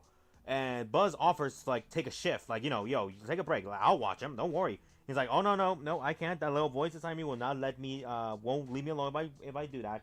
And he's like, your little voice? Yeah, my conscience. And he's thinking, like, oh, his voice box. Like, he looks at, like, his, like, string pull. Is like, so your voice inside you gives you directions, eh? And he starts clicking, like, his little red button that he has for kids to push on to make him say his voice lines. They made him kind of stupid. I'm like, dude, you know what it is. I think you have moments where, like, you knew what it was. What was this when Toy Story 2 happened? Like, your conscience didn't tell you. Then your conscience said you had to go find Woody? You didn't click on your button and say to infinity and beyond or whatever? Oh, my goodness. But, man, yeah, I don't like what they did with us here. They made him feel like kind of dumb. Yeah. Oh, gullible, I guess, for the most part. Because technically, Woody never meant it like that. But Buzz interpreted it like that, even though by this point in time, I'm pretty sure Buzz knows what a conscience is. Yeah, it's been literal years. Most of the cast don't do anything too either, and that bugs me, to be honest. One thing I love Toy Story 3 is, like, each cast had one big job or one job or another to help each other out. Like, you had Pig and Rex pretending to be in a fight, so that way the mind-controlled Buzz could like stop them, only for them to trap him. You got Mr. Potato Head in the garden trying to, like, unlock the doors and all that stuff. You got everybody's working together. Here, though, they're just standing around doing nothing until, like, the final act. And the final act, to me, feels very, very forced. God damn. Yeah. Like, you mean to I'm tell not me gonna lie. Bonnie's dad's not gonna look under the freaking pedals to see what's going on? No? Yeah, I'm not gonna lie. It's looking like a D for me, bro. Yeah. It's sad too because the Toy Story 3 is literally the top of S, and the fourth one is literally they went from the best Pixar movie to the worst Pixar movie. Yeah, it's like, I'm sorry. Like, that's what happens when you try to mess with a show, with a franchise that had a good conclusion. And Gabby as a villain, I guess it's fine, I guess. Like, I like the idea of a defunct toy. Mm-hmm. Or defective toy. Because she never got a chance to play with kids of her time. And the one time she actually got a chance, that kid threw it away. You know, I'm not even gonna lie. I feel like if you took Toy Story 4 out of the timeline and like Toy Story 5, the story of Toy Story 5 was going to be 4, I would be more accepting of it. Because, yeah, it was a good conclusion, but they found a way to make it realistic to why they would make another movie. Because, yeah, kids aren't playing with toys as much anymore. Tablets, games, phones are kind of taking over kids' eras now. So if 4 was just never made, I feel like I'd be more okay with 5 coming out. But because we have 4, now I'm just kind of like, ugh. The funny part, you know, too... like, go ahead. Like 3 was such a great ending. But if they ever did want to come back and 5 was what they brought up to us, I'd be like, okay, I can see this, you know? Until you realize there's an army of, like, Buzz coming, too. Oh, yeah. Oof. That's weird. Yeah. Oof. I think part of me is like, I think what they're doing is they're taking an idea that they originally had for one of the sequels and using that as part of their plot device in the fifth one. Wasn't that already Toy Story 2, technically? I mean, there wasn't really an army of Buzz, but... So, the original... I think one of the sequel ideas was, like, Buzz was gonna get recalled back to Taiwan. To Taiwan. Because there's, like, a defect with him. So, they're gonna take him back and, like, give him a new Buzz. So, Woody and the others would go travel with Buzz to go save him, basically. That sounded kind of dope. What the heck? Yeah. Oh, man. But then we got Toy Story 2, which, honestly, I like Toy Story 2. Yeah, Toy Story 2 is good. Which we still did see a lot of Buzzes, but... Only one was acting like the actual one. Yeah, true. But no, like, I like Gabby. Like, I think her motive is interesting enough. Like, she's a villain, but like, unlike the last few villains we got, she's more of a not sentimental. Tragic. She's a tragic villain. Well, yeah. Lotso was too, but Lotso was better though. Lotso was much better. No. I was gonna say better. I was just saying more evil. Oh yeah. Lotso was, bro. They cooked. Gabby's whole thing was she never got a chance to be played with, and she wanted to. Whereas compared to like, technically Toy Story 1 never had a villain. Sid kind of, but he was just a kid. He's just a kid playing with his toys. Ooh. That's a very sad future. Well, not really, to be honest. Because there's a theory like that the reason Sid became like a garbage man is to save all the toys that get thrown away. Oh, okay. Because he knows they're alive. He knows they're alive. Yeah. Toy Story 2 had 2 villains, technically. We had Zurg, which he was just acting like how he is in the show. Like, in, like, the universe show. So he's not really a villain. He's just someone acting. Stinky Pete is a villain. Yeah. He got jealous because all the space toys got chosen over, like, the Western toys. Mm-hmm. And let's be real, amongst all the Roundup gang, he's the least popular. Yeah. He's jealous. That's all he... He was jealous. And then Lotso, he knew the feeling of a kid's warmth until he got lost. And Lotso was the Thanos of Toy Story. Pretty much. And Gabby never had that feeling, but she wants that feeling.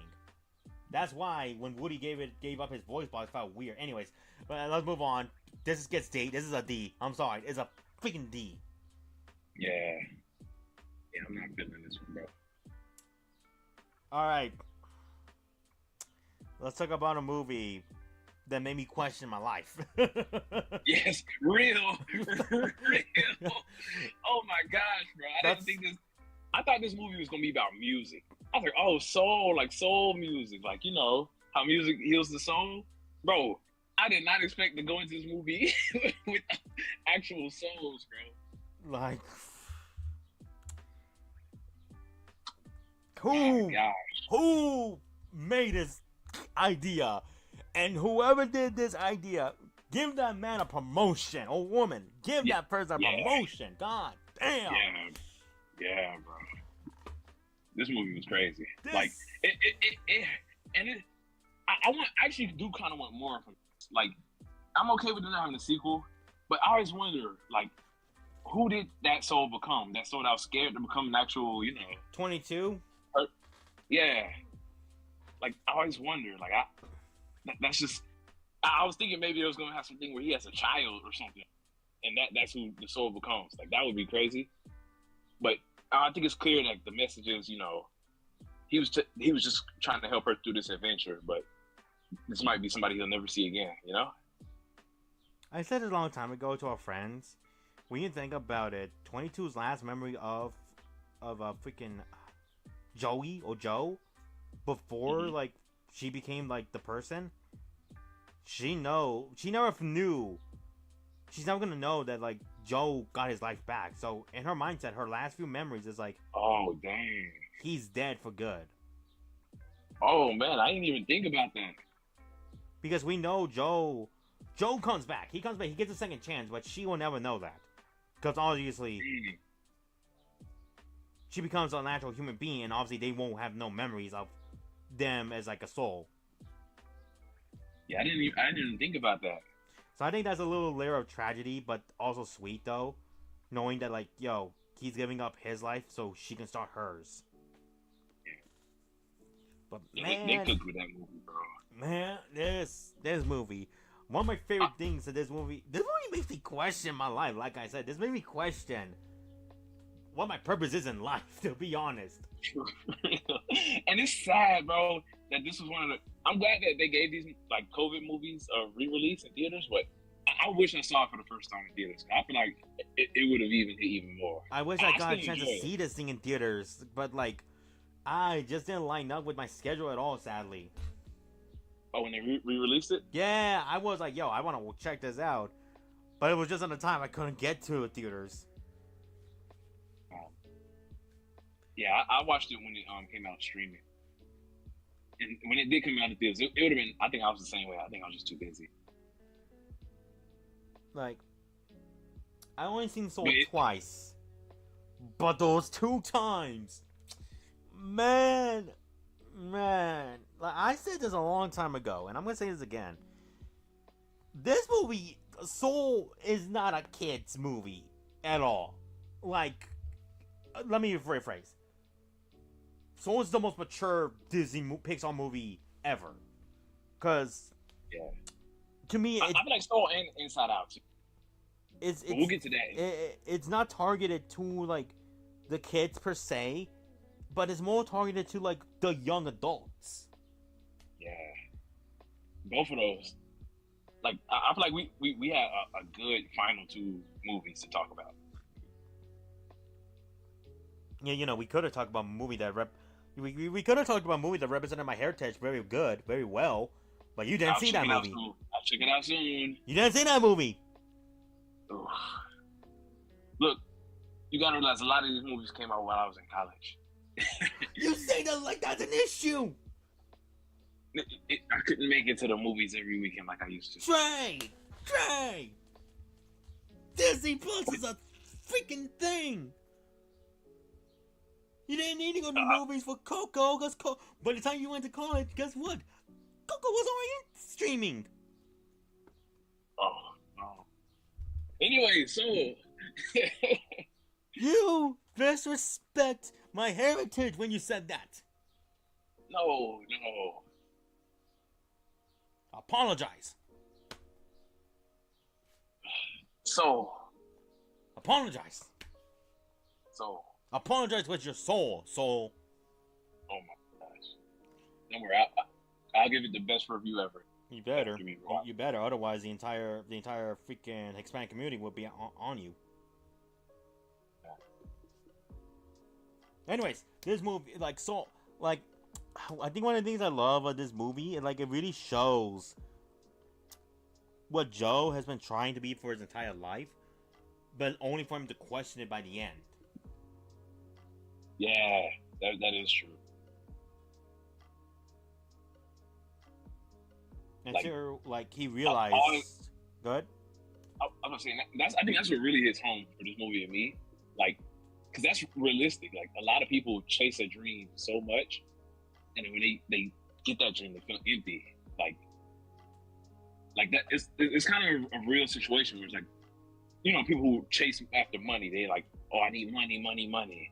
But when you get old and you have all this money and you haven't lived your life, and now it's too late, it's like, dang.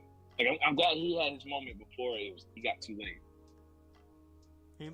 He made that realization that, living should be the goal. Yeah. Not what you can, achieve with, but what you can, strive for, basically. And that's something I appreciate a lot what this movie did. Because, naturally, I'm still a college student trying to go for, my art degree, trying to, make shows for kids and, adults to enjoy. And, obviously, the entertainment industry is hard. It's rough. I know that part. Definitely. Even with DJing, I ain't gonna lie, I kind of feel like I need to go rewatch this movie. I've had my moments where when I be in dry spills, gigs, I'll be like, damn, what can I do better? But I think I'm gonna rewatch this movie actually, bro. Oh no, I think I saw this movie during freaking Black History Month. It probably came out around that time. Yeah, it did. Yeah, I remember it did. It came around that time because obviously Joe.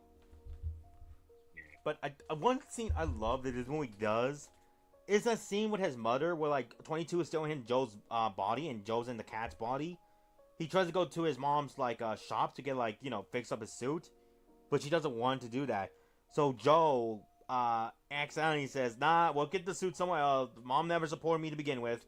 And the 22 relate that to her, and then this is what Joe realizes: no, it's time to come clean. Time to come forward. I like what they did. Throughout that part of the movie where 22 is in Joe's body, we hear things in Joe's voice and her voice, 22's voice. They changed it for that scene to make it Joe's voice instead, since that's him talking. That's him. That's not 22. 22 is just relaying the message. Yeah. It's Joe speaking those words though. I'm about to go rewatch this movie, bro. Golly. I forgot how good. I really remember how good it was, but as we're talking about it, I was gonna put it at top of A, but I might put it at bottom of best. You know what? Because of that shit, I'm gonna put this thing in D. Oh. Okay. I was not expecting that. Nah, just kidding. Okay. Here's the thing, though, Trey. I don't want to bombard the S tier with so many movies, so well, one of these guys has got to take the boot. If one has to take the boot, Inside Out takes the boot, because I'm putting Inside Out 2 in this too. I'm not gonna lie, bro. I feel like Inside Out 2 definitely deserves to be in S. Well, my mindset is like this: only 3 can be in S tier. Only top 3, the top only 3. What? Yes. Then we're putting Finding Nemo and Inside Out. That's fine with me. Toy Story 3 isn't leaving. Toy Story 3 is not leaving, by the way. Oh, no. But I'm not going to lie. Now, we might have different opinions on this, but I feel like Inside Out 2 is top of S for me. Final Thoughts of Soul. So, yeah. Definitely S tier movie. I think what I feel like, I think what I like about both Soul and Inside Out 2 is that for adults, like they really hit. Like it's a lot of stuff that you can take away as an adult it kind of helps you in life. And that's why that's why I say to so many of our friends, like, Soul to me is like the most mature movie out there, because it can speak to both the kids and especially mostly to the adults. Yeah. Because to me, it feels to me they acknowledge, yeah, adults watch Pixar films. Let's make a movie that represents them. Like, keep in mind, this movie doesn't really have a kid per se. The only thing we have to a kid is 22, and she's been around for like centuries now. Yeah. Afraid of her future. I know there's some theories about 22 actually being a Pixar character that we've seen already. Actually, I got a question for you. How do you feel about like freaking, I think his name was Terry? Terry, who's Terry? Terry was like that one like bean whose whole thing is like keep making sure the Great Beyond's unchecked. But then when he saw Joe didn't went through yet, he or she, I can't remember. I think it's a day. I think they went out their way to go find him. I know a lot of people don't like Terry because of what he does, but to me, it's like Terry's just doing what he has to do. That's his job. Yeah. He's not doing this out of militia. He's not a villain per se. He's not a villain. It's just someone doing his job because it's just unfortunate timing. Joe died in unfortunate circumstances. Yeah, that's right. Yeah, I don't have an issue with Terry. I do like one thing he does in the freaking post credits. What he says in the post credits made me laugh so much when I first saw it. So in the post credit, he's like, "Hey, what are you doing here? Movie's Homer. Go home." I am home. I remember. Yeah, I remember. Yeah, that was funny because obviously it was meant for theaters. But... It was during the pandemic. It was originally meant for the theaters, but the pandemic made it go into streaming. So that end credit scene with him going like, "Go home." I am. We are. Oh man. They didn't plan it out, obviously enough, but god damn, was that hilarious! It's still funny. I think they knew what they were doing. They could have easily just like wrote that off. They could have just scrapped it off now. But the fact they kept that in was hilarious. Hey, it worked when it did come to theaters. Yeah, but it does have the same impact. Anyways, Inside Out 2 is going to be the last movie we're going to talk about for a bit, since this bastard here has yet to see all these great movies. In due time. You got 2 weeks. No. 4th of July weekend, we're going to be busy. 3 weeks. Shit, that's right. The 4th of July weekend is coming up. Yeah. Ah, shit. We got to talk about that soon. That's real. Actually, we do got to talk. July's going to be kind of concerning. I'm not going to lie. Is it going to hinder an anniversary? Hopefully not. If we're doing it that day, we should be good. Inside Out 2. We'll cross that bridge when we get. We'll get there. Inside Out 2. So, see, personally, this is the best Pixar movie in my opinion. Toy Story 3 was for the longest, but I think this one got a beat for me. I'll say this. Like, Toy Story 3 to me is the best when it comes to that era of Pixar. Inside Out 2 to me is one of the best sequels in a while. Like, I'm not gonna lie, bro. I was watching that movie like feeling something, bro. Like I was genuinely, I don't know how to describe it, but like I was in my feelings watching that. If that makes sense. Like I felt some type of way. I think it was because I was it was kind of during an interesting time too. Like last June. Something. But oh yeah, no, man. Like you don't need to get into it, but I think I know what happened. Yeah. That movie definitely.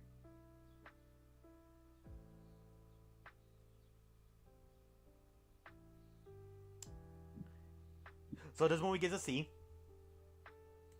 Yeah, you tripping. But okay, let's actually talk about this movie. Okay, so the first one tackled joy and sadness dilemma because in the first movie, Joy learned about basically every emotion has a purpose, and although she means well. When you think about it, in a way, Joy was low-key kind of the antagonist in the first movie. Kind of. Like, in a low-tier way. Somewhat, yeah. Like, when you think about it. Because remember, like, in that movie, in the first movie,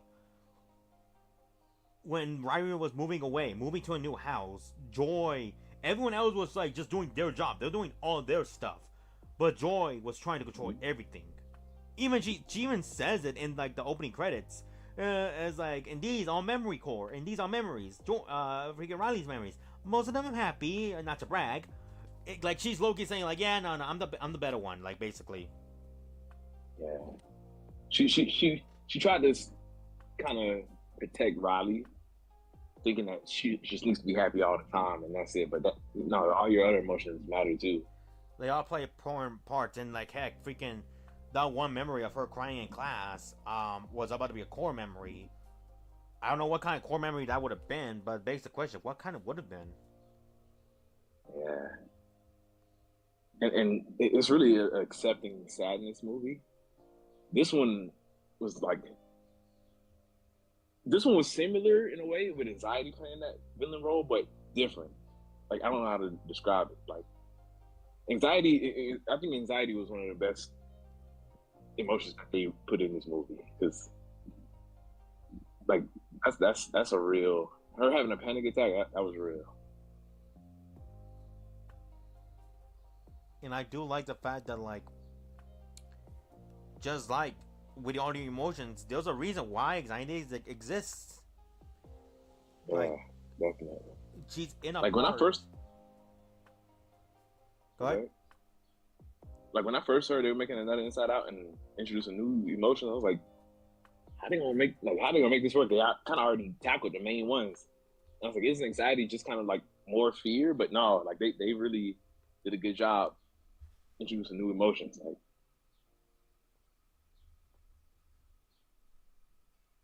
which anxiety is somewhat offset of fear, but it is different at the same time. Also, one of my favorite emotions, and it was a joke, but nostalgia, because I love nostalgia. Oh, like, I love that too. I love nostalgia. Yeah. Like it took me. Oh, that's damn. That is true. Like freaking like, and I like how like they portray like this old lady. It's like damn.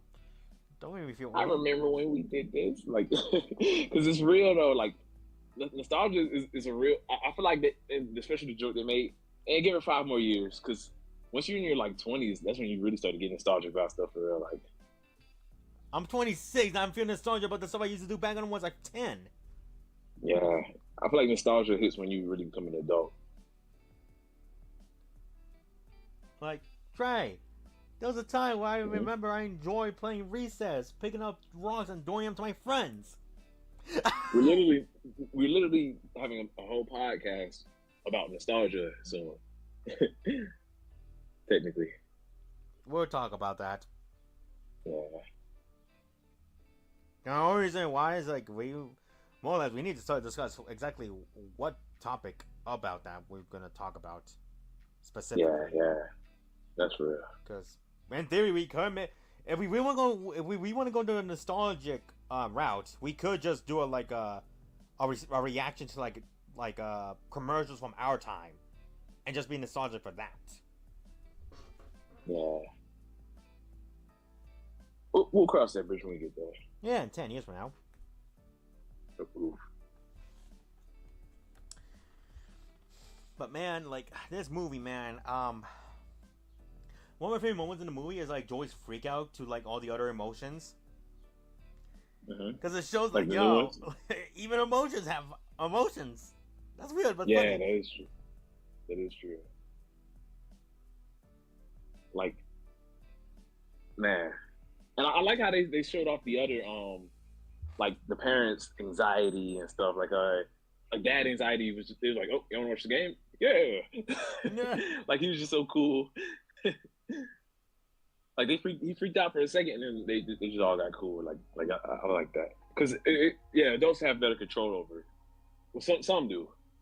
Like everyone has their own, you know, emotional reactions and stuff at time. But you know, I like how they kind of acknowledge that.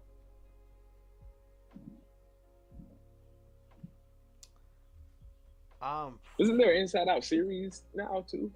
No, the only thing that they did for real was just like a few shorts. Yeah, I remember the one short about the boyfriend, which is not a boyfriend. I don't think that'll get. Not the boyfriend. It's not a boyfriend. Oh, okay. Well, no, okay, no. The joke is that the parents think that's her boyfriend, but it's not. That's just her friend.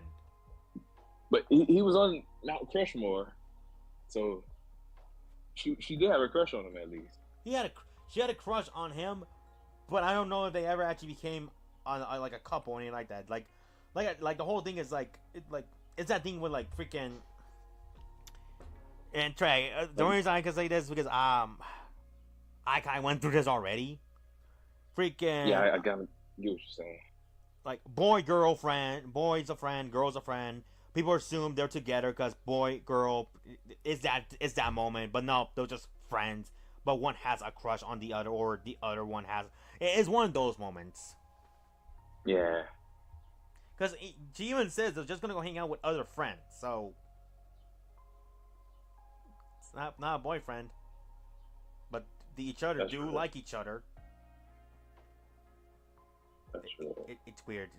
You're asking me to make logic of fucking 13-year-old crushes. Yeah, that is awesome. Anyways, this movie, I will give this movie the beneficial S. Now, obviously, we gotta remove this, and I'll put this behind Finding Nemo. Alright, now, we gotta decide who gets first place, second place, and third place. Between the S tiers? Yeah. I still, personally, I'm putting Inside Out in first. I'm going Inside Out, Toy Story, and Soul. I can't do that to Toy Story 3. I'm about to say, I feel like this one, we'll just have our own top 3 rankings, honestly. At that point, it becomes like personal bias. Yeah, that's really what it is. Because. So I mean, you know, you can post this for yours, and then maybe I'll take a screenshot of how mine is. Because yeah, mine it will be Toy Story 3 because that's the one I grew up with. Soul because it spoke a lot to me, and Inside Out 2 because it really shows the effects of like mental health, to be honest, and that's something I appreciate this movie did. Yeah. Like I didn't think I would. Like I knew Inside Out was a really big emotional hitter, but I didn't think I was gonna come out of that movie feeling the way I did, bro. Like, man, it really brought an appreciation, you know. All right, now Trey. 5 movies. You got 5 movies here to watch. What even is Onward about, bro? That's the one I just don't. Onward and Luke are like the 2 that I just don't really ever hear about. All right, okay. I'll tell you what Onward's about. Onward is basically about 2 elf brothers. A brother, like, basically the world they live in is like society. Basically, it's like our society, where magic doesn't exist anymore. Everyone's like just relying on like the high tech stuff we have today. Until one of the brothers' birthday comes up, and they discover like a stick that their late father left behind, and this stick allows him to come back for one day, but the spell goes haywire, only causing his bottom half to appear. So they go on a quest to go find another item. It's very questionable. What the heck? It's PIxar. What do you expect? That's right. I don't hear much talk about these ones. Is this like well received? I liked it. I liked it personally. I think the issue this movie also had is it came out. Also, I think it also came out. Wait, no. No, it wasn't during it was 3 movies that came out during the pandemic. It was that Turning Luca Red. and Turning Red. Those were the 3. I think Onward. I think it was like it just barely made on like theaters beforehand. I don't hear anyone talk about Luca. I'm sorry. Oh yeah, Onward did came out in 2020. Oh wow! So there was 4 movies during the pandemic. Oh my God, Trey. What's up? Disney came out on March 6th. March 6th. Oh wow! Week after. Oh, right before. Right before. It was right before that pandemic hit, or like lockdown begun. Oh.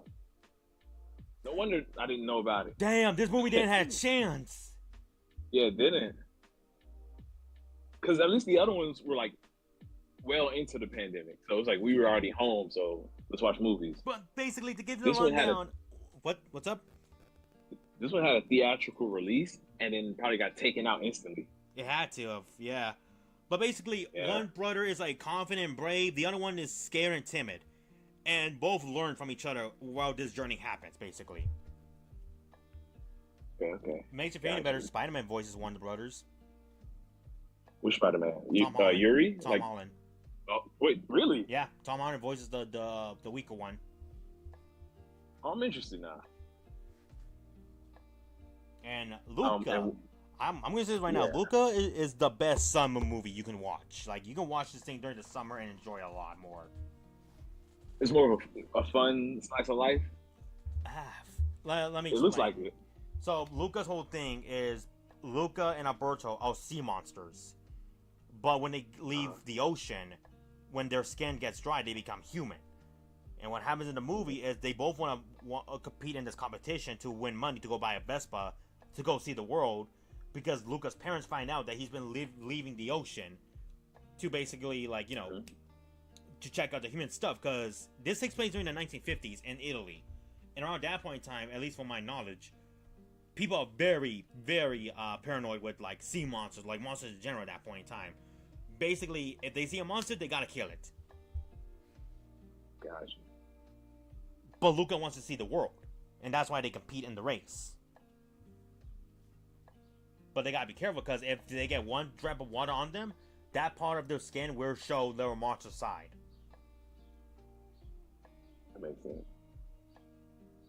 Just get ready for a lot of pasta. Sounds good, I guess. Just get ready for a lot of pasta. Looking forward to it. I'm gonna say right now, the pasta they make in this movie looks so good. Like, man, I want to make it one day.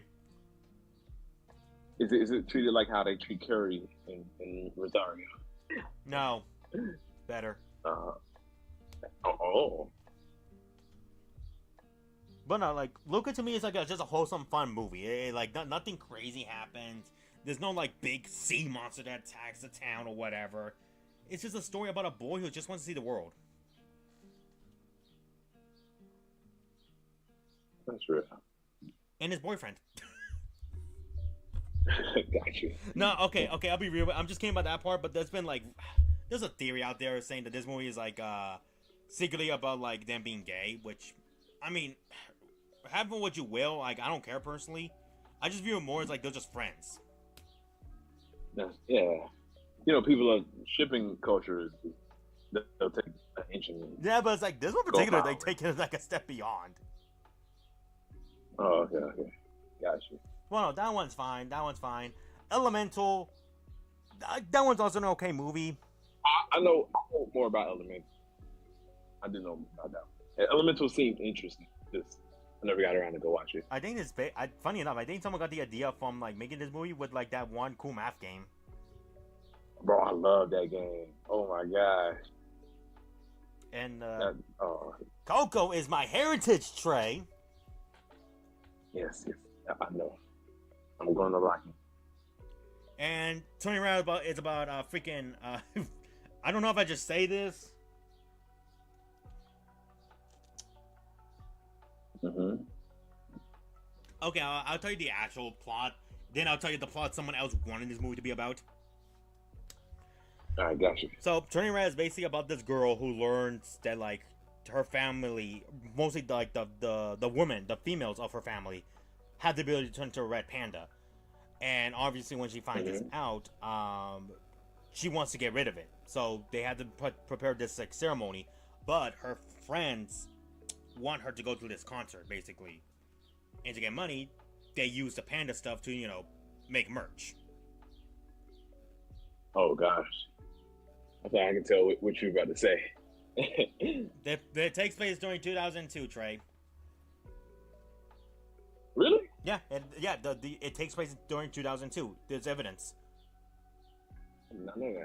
Because one, they don't have smartphones or anything like that. They have like the traditional flip phones, tape recorders, all that stuff. There's even a scene where they're doing like a music video montage where you can see in like the lower right, like one of the corners, you can see the day this movie they're filming it, which is like 2002.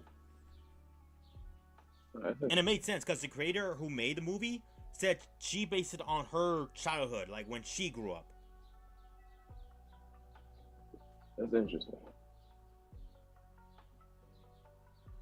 Now I'll tell you the plot of certain YouTuber who actually wanted this plot to be done in Turning Red. Uh-oh. Yeah, get ready for this one because this was stupid. Let me hear it. So this guy on YouTube wanted this movie to talk about 9/11. Oh. I'm not kidding. Oh my. I don't know why he wanted this movie to be talking about 9/11 when, one, this movie takes place in Canada, for crying out loud. Yeah, that is random. Two, as mature as PIxar is, I don't think they can really tackle 9/11 like that. Hell no. They can't. They realistically can't. And three, I'm gonna say right now, it's a fucking movie about a girl who's growing up. Like, that's what it is. It's literally just a girl growing up and learning about, like, her heritage. Yeah, that's true. I'm gonna tell you this right now, Trey. I think there's a scene where she's twerking. Oh. Interesting. Yeah. Yeah. I think. I can't remember. I just know she was shaking her butt at her freaking mom in her panda form. Oh my. I'll just say, you need to watch the movie. If you want, we can watch it together. Nah, that's not bad. I feel like our thumbnail for today really fit for this episode too. We got the big ones, didn't we? We got the big ones, right? Yeah, we tackled all three of those in the thumbnail. All right, now Trey, this is your job. This is your mission right now. You need to watch all 5 of these movies for crying out loud. I got 3 weeks. You got 3 weeks. You better hurry up, otherwise we'll end this thing with a cliffhanger, and no one likes cliffhanger endings. Very true. That's how it had to go. All right, so. Ooh. Well, that sounds good. Wait, what the heck? It was a pretty good pod. What the heck happened? Oh, I don't know what. Is it? Oh. Yeah, it became 4 screen. I don't know why it did that. But all right, folks. If y'all want to know the rest of the tier list, we'll work on it and save this for another time until this idiot sees the rest of the films. Ooh. You can make omelets without breaking some eggs, Trey. Interesting analogy, but okay. It is a good analogy. So, with that said, everybody, we will see you guys next time. We don't know what the next topic is going to be, but just keep in mind, we'll continue onwards as we continue our adventures in the last length of the journey of Pokechat. Sounds good. So with that said, Trey. Thank you all for watching. Trey, honk the horn. No, I'm in a parking lot. Damn. Not today. Damn. Yeah. You know, I'm gonna laugh. I'm gonna laugh. And next time we do Pokechat Live, I'm the one in the car. Hey, that would be funny.